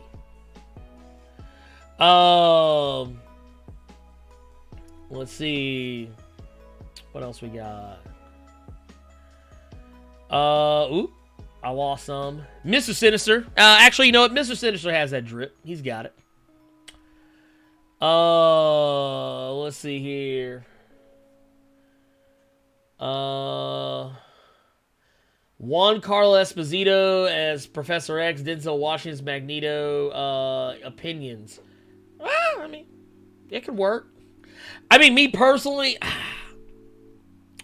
I don't really care for the idea of making Professor X and Magneto black. But, I mean, if you did it, if it was done right and done well, sure.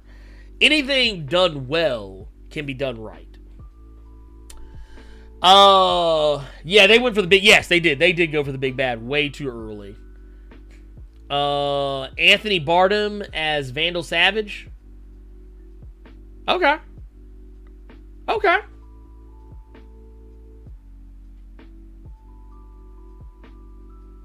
All right, yeah. I'm here for it. I'm here for that. I'm here for it.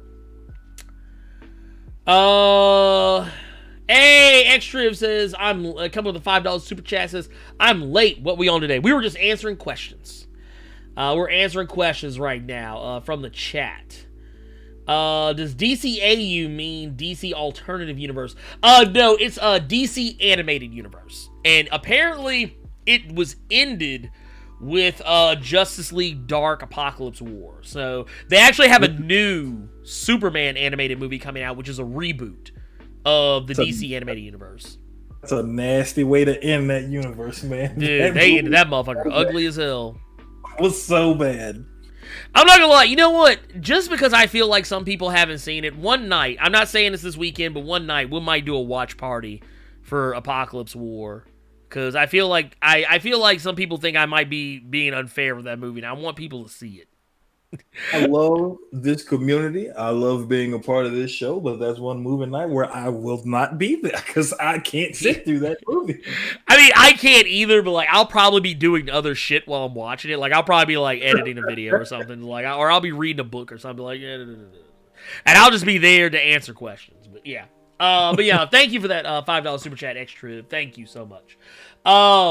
Jude Law as Doom. Okay. I can see that too. Jude Law is actually a pretty menacing actor. I mean, no, I'm aware, and I think anyone is. I am aware of what Professor X and Magneto are based on. However, I don't like just turning characters black willy-nilly. You know what I'm saying? I totally get it, trust me. Keenly aware. Been reading comics for over 30 years. This is not the first time I've heard that. Hell, it's not even the 800th time I've heard that. But yeah, let's see. Ty Sheep, you can do whatever you want. Draw whatever you want. You got one question saying, you've been loving all the black team concepts you've been doing. Would you consider doing a video of an all-black Illuminati type team? Yeah, are we talking about like the Illuminati as in like the Marvel's Illuminati? This one's saying, no matter the universe, Marvel, DC, or Image, you got a 5-person limit. Ooh. You have to keep it to like Marvel or DC. I would honestly, I'd have to keep it to Marvel or DC because honestly, it gets too like, okay, case in point. I don't know if I've talked about this. I'm actually doing a all-black anime video. And I'm not going to lie to y'all, I had to do it differently because that shit got weird. Like, you can't, like, you saying that. You can't mix certain universes. I'm sorry. You just can't. But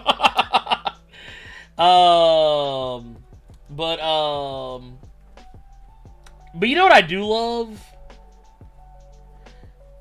I love how many times I get called racist for doing all black superhero teams.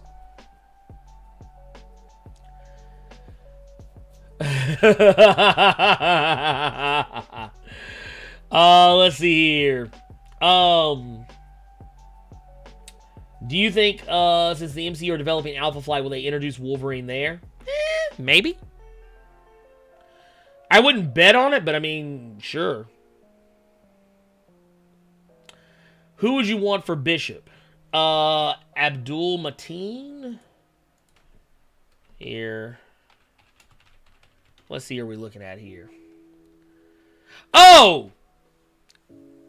The dude that played Black Manta. Yeah, I can see that. I can see that. Actually, he's going to be playing... He's in Candyman, if I'm not mistaken, too. Yeah. And he was Dr. Manhattan. Sorry, spoilers for Watchmen.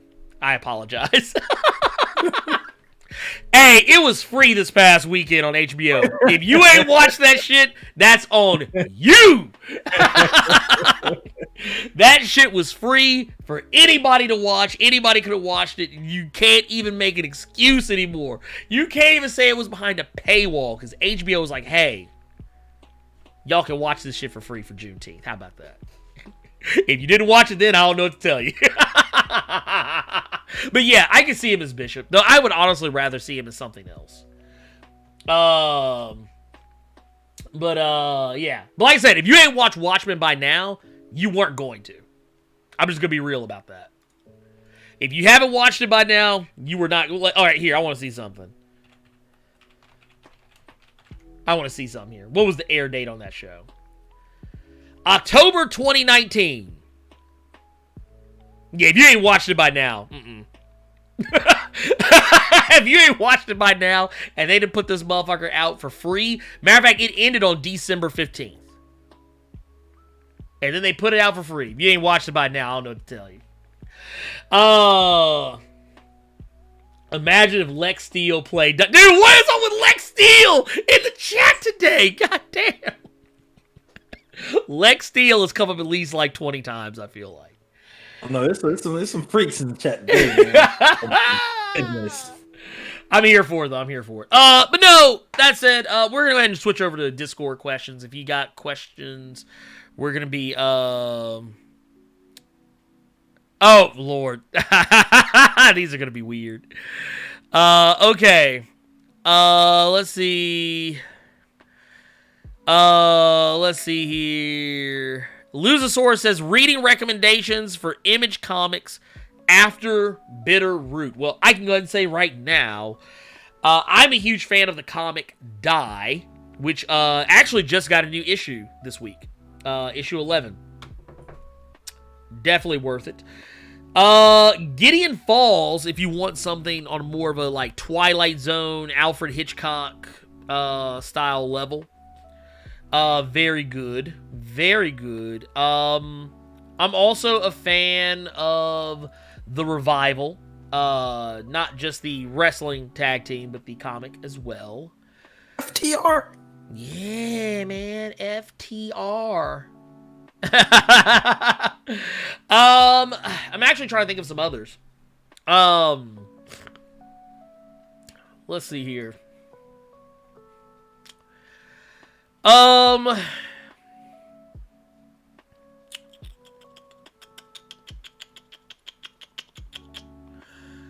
about... We've already talked about Invincible. Mm-hmm. Murder Falcon is a good one. I like Murder Falcon. It's exactly what it sounds like. I never finished Pretty Deadly, but that's a good one. I like Deadly Class a lot. Deadly Class is great. Kill or Be Killed. If you've never read Kill or Be Killed, highly recommend it.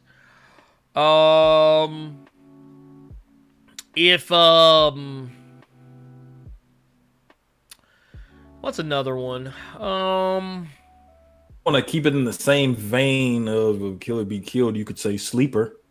Sleeper's another one, yes. Sleeper. Oh, God Country.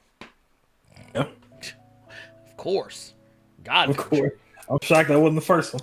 Dude, I'm kind of surprised at myself. Redneck is another one I would, if you want to keep it Donnie Cates. Redneck. Paper Girls. Good God! If you haven't read Paper Girls, bless your goddamn heart. You need to be reading Paper Girls. Paper Girls is absolutely fantastic and scrum-diddly-umptious. And of course, I'm a little biased here, but I really love the comic Crowded. Let's see here.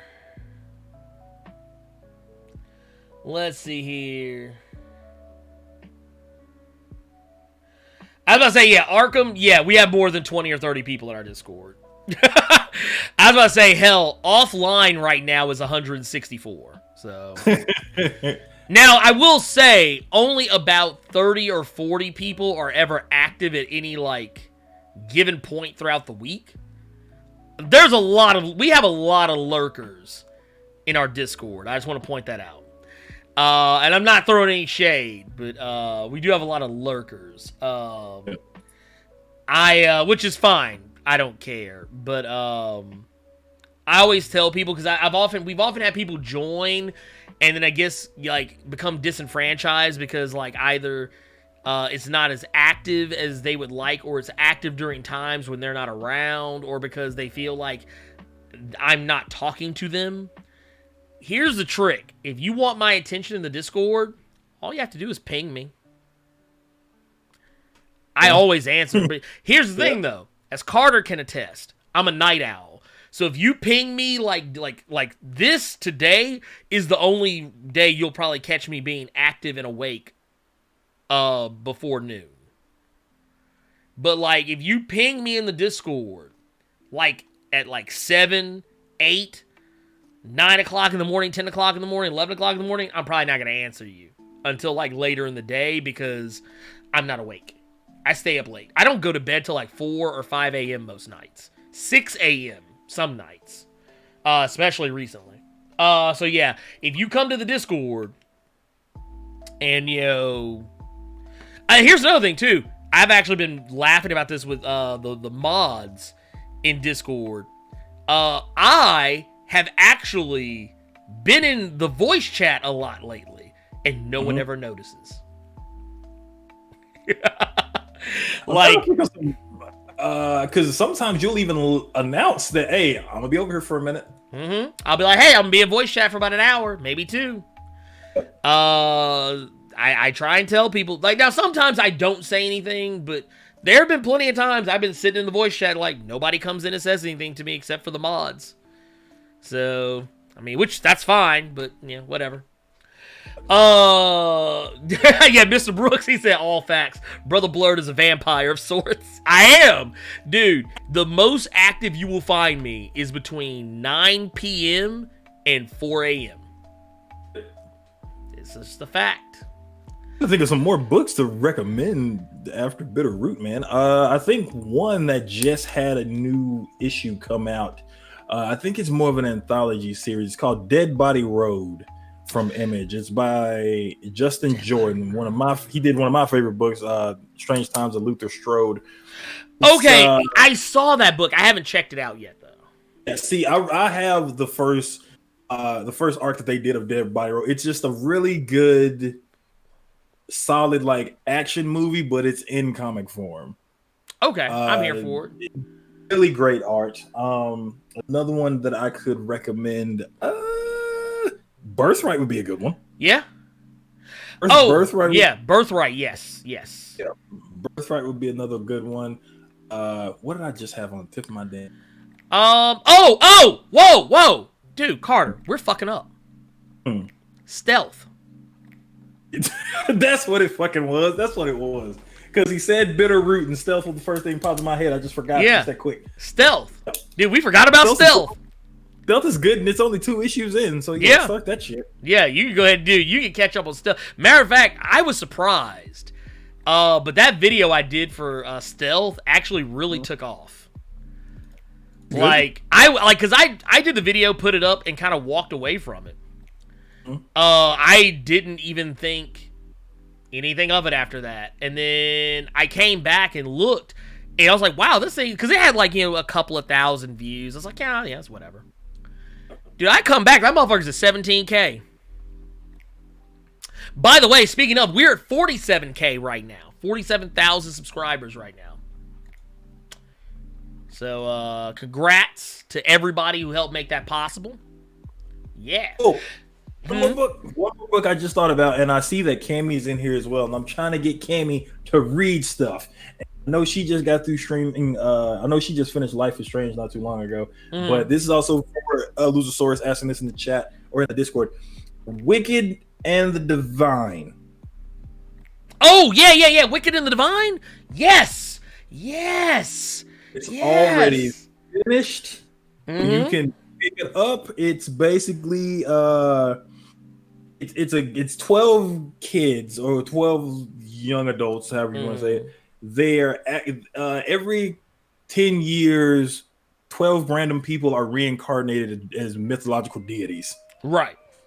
And they have a few years to do whatever it is they need to get done, and then they die. Some of them become like real big pop stars and all that good stuff. Just anyway, the Wicked and the Divine I will always recommend to people. Yes.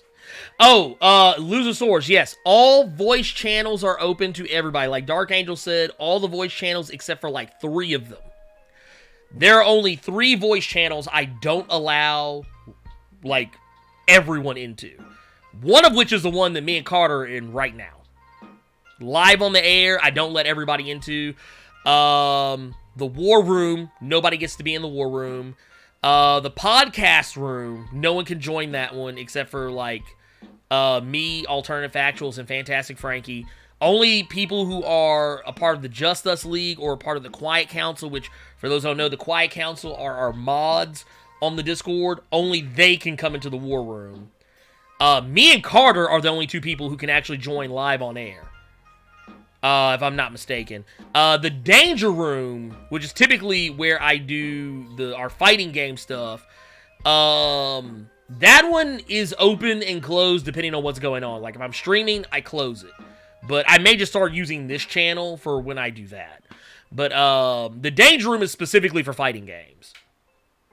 And that sort of thing. But we have like 4 different game channels, the Danger Room included. But everything else is open to everybody. You can join at any time. There's no restrictions. The only thing I ask is that, public service announcement. The only thing I ask, if you are a member of my Discord and you join a voice channel, if we are in a game room, if people are in a game room, and I'm saying this more for me specifically, please do not be offended if I don't want to answer questions. Because I'm probably focusing on the game. Like, we're in there just because it's a community thing where we're playing games together, and a lot of times we're playing stuff where, like, we need to be communicating with each other, and sometimes we'll have people come in and they'll ask a question while, like, we're trying to talk and plan some shit out, and I'm not gonna lie, that's the worst time to ask me a question. Now, if I'm in general... If I say, hey, guys, I'm being general, then I invite that sort of thing. Like, if we're in movie night, don't ask me any questions about random and sundry comics, wrestling, whatever. If I'm in wrestling, don't talk to me about comics or video games. We're talking about wrestling.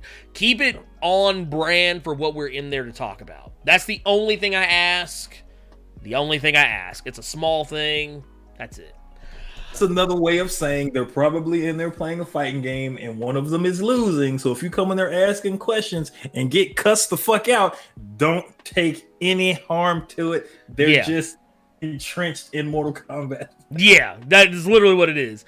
Was it Jenna James said was the worst Discord experience I joined was Jody's Corner and J3 Entertainment's old one. I agree, if you give mods too much power and have over 50 people in that mug, it can be a little messy in a Discord. It can be. It can be. I think that we're pretty good for the most part because we have a system.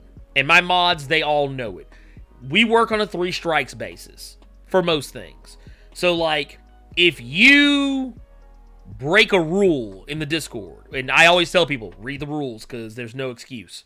Literally, when you're invited to the Discord... It's right there.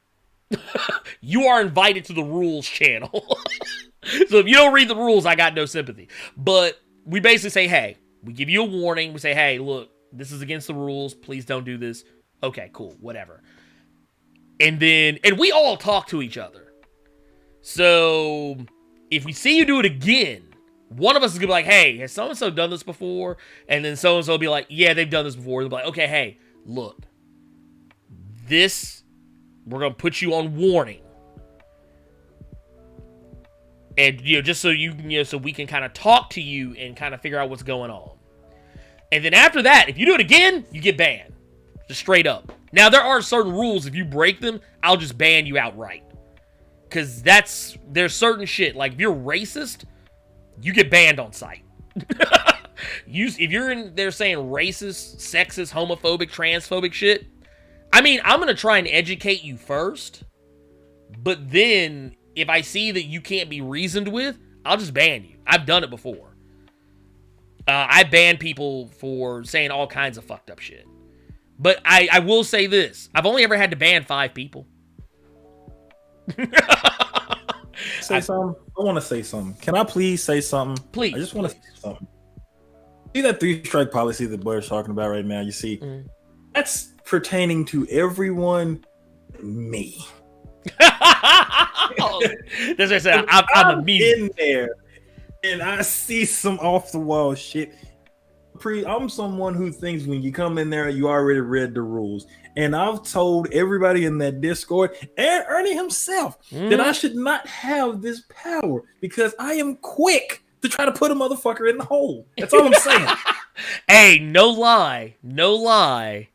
We actually had a situation this past week where I actually went to... I'm not going to say what it was, not going to talk about who it was, not going to say what it was even about. But I addressed the quiet council and said, hey, what do y'all think I should do? Because I said I don't want to seem like I'm being unfair. And Carter was the first one. I think you were the first one to give an answer. You were like, put him in the hole. You were like, hole that motherfucker. And you left it at that. Every time somebody said something counter, you're like, hole.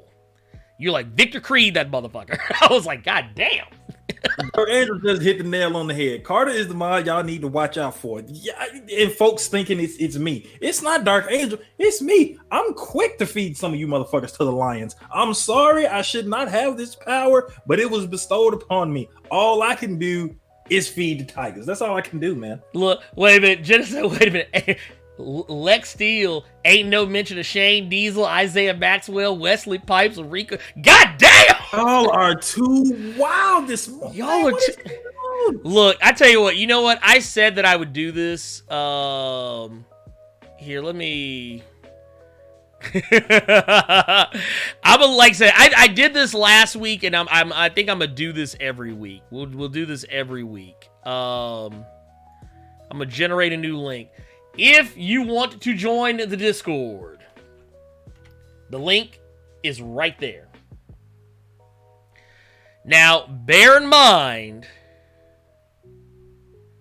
that the link is only going to work for 24 hours. So if you're watching this on VOD and more than a day has passed, it will not work. I actually had to. I had to start doing this because we had so many people who join and just don't talk. And I'm gonna start going through it. I'm actually gonna start pruning people because I actually don't like having a shit ton of people in my Discord either. So I mean I want people to be there, but if you're gonna be there, I want you to actually be active and talk. Like some people are just there to like, I guess lurk and just vicariously live through the stuff that we talk about, but I mean, yeah, no, I prefer interaction. But yeah, Deku Venom is usually really nice, and Dark Angel is typically pretty nice too. Like the only time that I think Dark Angel is gonna be a hard ass on you is if you are a repeat offender on something. Like, because I think a lot of times what people forget is that when you in text, context often gets lost. Like, you can't really transfer mood through text accurately. So a lot of times, I've seen Dark Angel speak to somebody, and I guess if I didn't know Dark Angel well, I would assume she was probably being, like, terse or mean, but I know Dark Angel well enough to know that's just how she is. She is blunt. She's not being mean. She's just saying it bluntly because that's just how she is.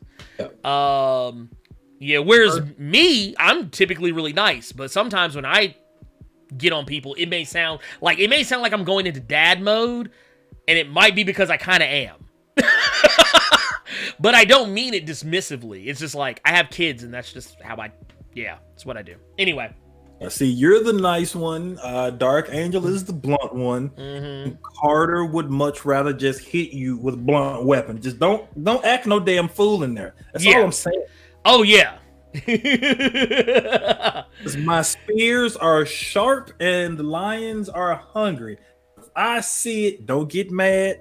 Yeah. Carter should not have this power because anytime Carter gets power goes to his damn head. I don't know why he like that. He just is. That's why you don't see Carter right now, because he don't want you to know if you see him somewhere that the fade is coming. So please behave yourself in the Discord. Just behave. Look, I love what Decorative said. He said, I do ban first and ask about you later, but you know. Well, because I think like we all kind of have low tolerance of bullshit. Like honestly, if you don't read the rules in the Discord, it basically comes down to this: don't be a dick. Don't treat anybody the way that you wouldn't want somebody to treat you. Now, if you want somebody to treat you like trash, you are coming to the wrong place. Because we are all nice to each other, and I do agree with you, Art. Art actually brought, this is back to a point we were talking about when, like, the all-black videos that I do. Art Edmondson said, just thought of something on the reel. Maybe these folks that think you're racist, Quotey Fingers racist, are of the younger generation who grew up on seeing Jon Stewart, Green Lantern, Static, and the three black dudes on Power Rangers. I think that probably is the case, like, because I've noticed that the younger generation sometimes has a really weird idea of what's racist and what's not. Like, they didn't grow up with inclusion. And, like, the inclusion they got was inclusion that was kind of like, oh, I guess we'll give you a little something. So as far as they're concerned, they're used to seeing black people on things, even if they're not prominent characters. Whereas for me, I grew up without it. And then it was slowly integrated in, and I know they can do better. But, like, a younger generation just is like, oh, well, they gave us something. I'm like, nah, don't think like that. Don't think like that. We deserve better.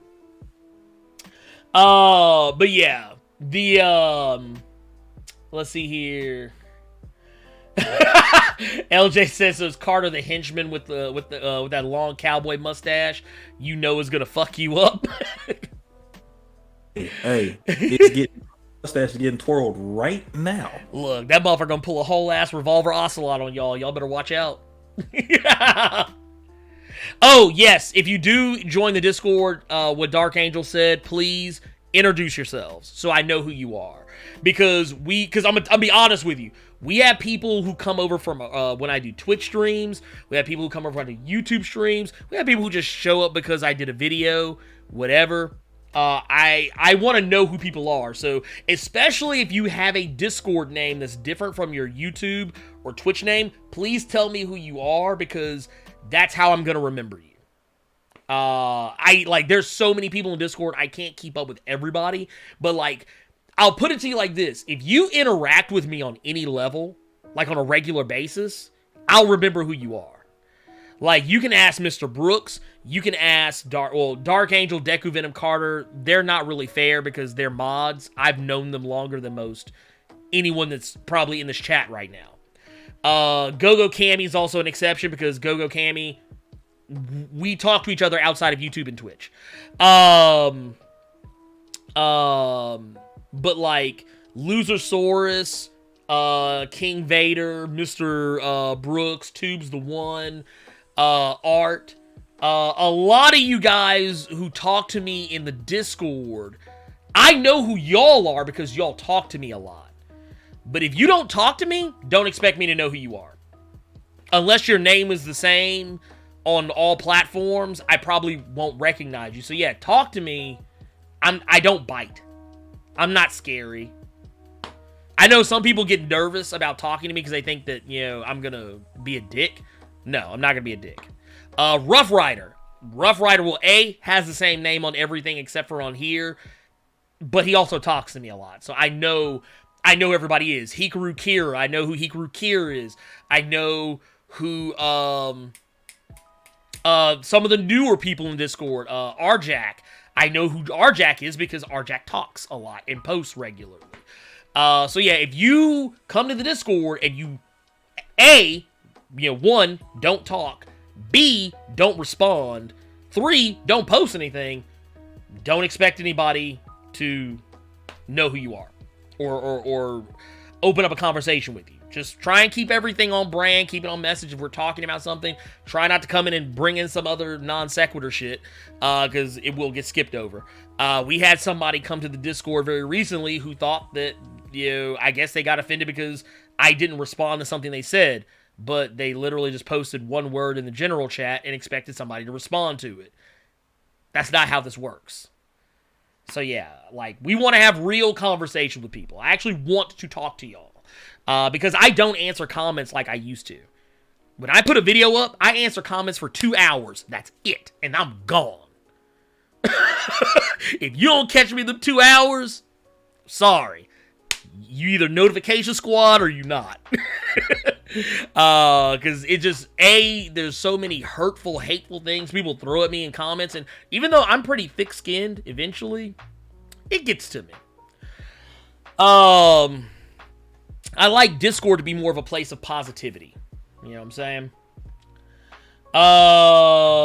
But yeah. Oh, yeah. Decker Venom also said something. Yeah, don't invite yourself to stuff without asking. Please don't. Don't do that. Oh, Art, dude. No, you peoples. Because most people don't know this. Art is one of my day one guys. Art is day one-ish. I remember, wait, Hikaru Kira said, yo, Blerd, wifey say keep the beard. Oh, shit, hold on. See, I gotta get a shaver. I gotta trim this up. I gotta clean it up a little bit. I think I might keep it, but, I gotta trim this bad boy, man, because it's starting to get a little, I can't go Kimbo Slice yet. I can't go Kimbo Slice just yet, but, but no, Art is one of my guys. Like, I remember Art from back before I ever had 1,000 subscribers. So, like, Art's one of my early guys. Like, from way back. So, like, yeah. Like, that's how I say, like, if I know you, I know you. I'm not going to be one of these dudes who's like, oh, you're just a random icon in a screen name. If you fuck with me, I'm going to fuck with you. You know what I'm saying? Like, you talk to me, I'm going to talk to you. It's that simple. But yeah. But no, oh yeah, I see what you say. So yeah, Embassy said, to flip the script a bit, like how many cats realized that Harvey Dent from Batman the Animated Series was based off of Billy D. Williams' Harvey Dent from 89 Batman. Yeah, a lot. Matter of fact, because he was drawn to be darker skin tone than the other characters on there. Let's see here. But yeah, that said, man, Carter, have we given them the show? I think we have. I think they gave us a show with all these porn references. Right? Dude, we got a lot of them in here today. My God. I'm scared. I'm scared for everyone that's going to hop in that Discord and see that thirst channel. Oh, my Lord. God. Okay, all right. Here's the other thing. I want to go ahead and... Okay, first off. Fair warning. And I don't know what I'm going to do about this. Because I kind of feel like that's what some people come to the Discord for now. Like, they come for the thirst channel and just don't talk. Like, they'll just kind of come in, look at the thirst channel, and then leave. Or whatever. I want to be brutally honest with y'all.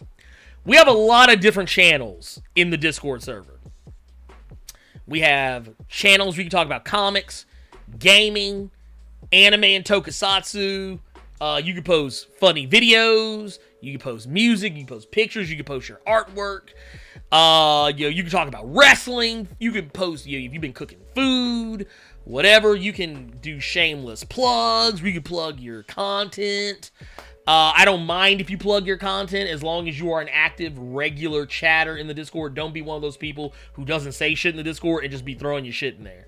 Because I will delete it. Because it's not organic. But yeah, we have all sorts of stuff in there. But we also have a thirst channel. We have a thirst trap channel where if you go in there, you're gonna see some shit. But the thing is, you got to be at least 18. It is not safe for work. If you go in that channel, I can't help you. I don't go in there. I'm scared and I'm pure. That's why I only wear white. This man.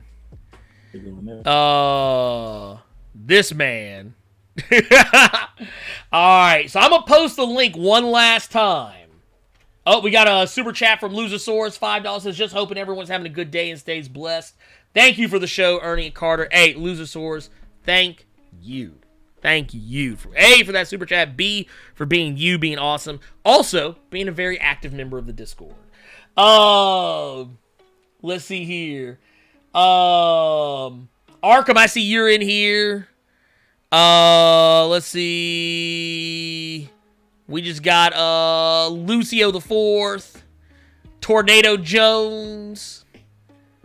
Well, we got Ant God, Quiz Kid Patrick, Craveny, Suppressor, Stephen Huggins, Disciple 860. I see y'all in here. Like I said, come in, introduce yourselves, chill, put your feet up, stay a while, whatever the case may be. Like I said, you can, like I said, if you want to chit chat, whatever, talk to me. All you gotta do is at me. If you at me, it's gonna let me know. But if you don't at me, I will probably see it later. That said, thank you all so much for today. Y'all are great, just fantastic. Everybody's been so good, just so awesome. Oh man, SFC Cape Killer coming through the $5 super chat saying great show today. About to go check out this thirst trap. Man, that don't make no damn sense. Look, hey, I ain't mad. Ladies and gentlemen, no, first off, SFC Cape Killer, thank you once again. Thank you so much. Like I said, I can't say it enough. But we're about to get out of here. We've done all, we've said all, we've told all. Carter, please tell the good people where they can find you. As always, people.tv Carter Presents. Not presents, or I'll ban you immediately. Carter Presents. One word, same name on Twitter. I have an Instagram as well, but mind your business. But yeah, that's where you can find me. I should be live today. What you running? Playing some more Enter the Gungeon. Probably playing some Days Gone. Trying to see if we can get some Uno together. Yeah, I want to get some Uno. Yeah, we might be able to make a little Uno happen. We'll see about that. There are certain people in that Discord that I know will fucking cheat, but I'm still trying to get my Uno together. So that might be later on. I tell you what, Anthony, we ended chat questions a while ago. I saw the question, but it is a long question, and honestly, I don't have an answer for you right now. So I tell you what, if you go into the Discord and put that question in the questions thread, I'll answer it next week. Okay? Awesome. Okay, so yeah, take that question, put it in the question section. Because answering that it would just drag us out another 10, 15, 20 minutes, and I got stuff to go do. And I'm pretty sure Carter does as well. LJ, I am not going to have... Oh, God. My bad. I forgot. Sister Dark did have a question, and I did not answer it. So she said, let's give him a taste of the Twitch stream. What color, sir? Well, here, I will tell you. I am here to tell you right now, because I don't want it to be said that I don't answer things. They're Batman colored. Little inside joke for those who follow me on Twitch. We're all about the sweatpants on Twitch. Yes. Click the link that I posted in the chat. I will post it one last time. I'm going to post it one last time. And there you go. And I guess, Luzosaurus, this is a quick one. I can answer this one real quick. It says a video game character to add to Smash. Who would you pick? Well, that's really easy. Give me Kratos. Easy. Cut the check. Cut the check. But that said, we are officially donezo. We are donezo here. Let's get the heck out of Dodge. Let's keep it rolling, keep it smooth. Everybody, will see me next week. You will actually see me next week. Oh, it will not be an avatar. You will see me next week. Oh, wait a minute. Carter making promises. Yeah.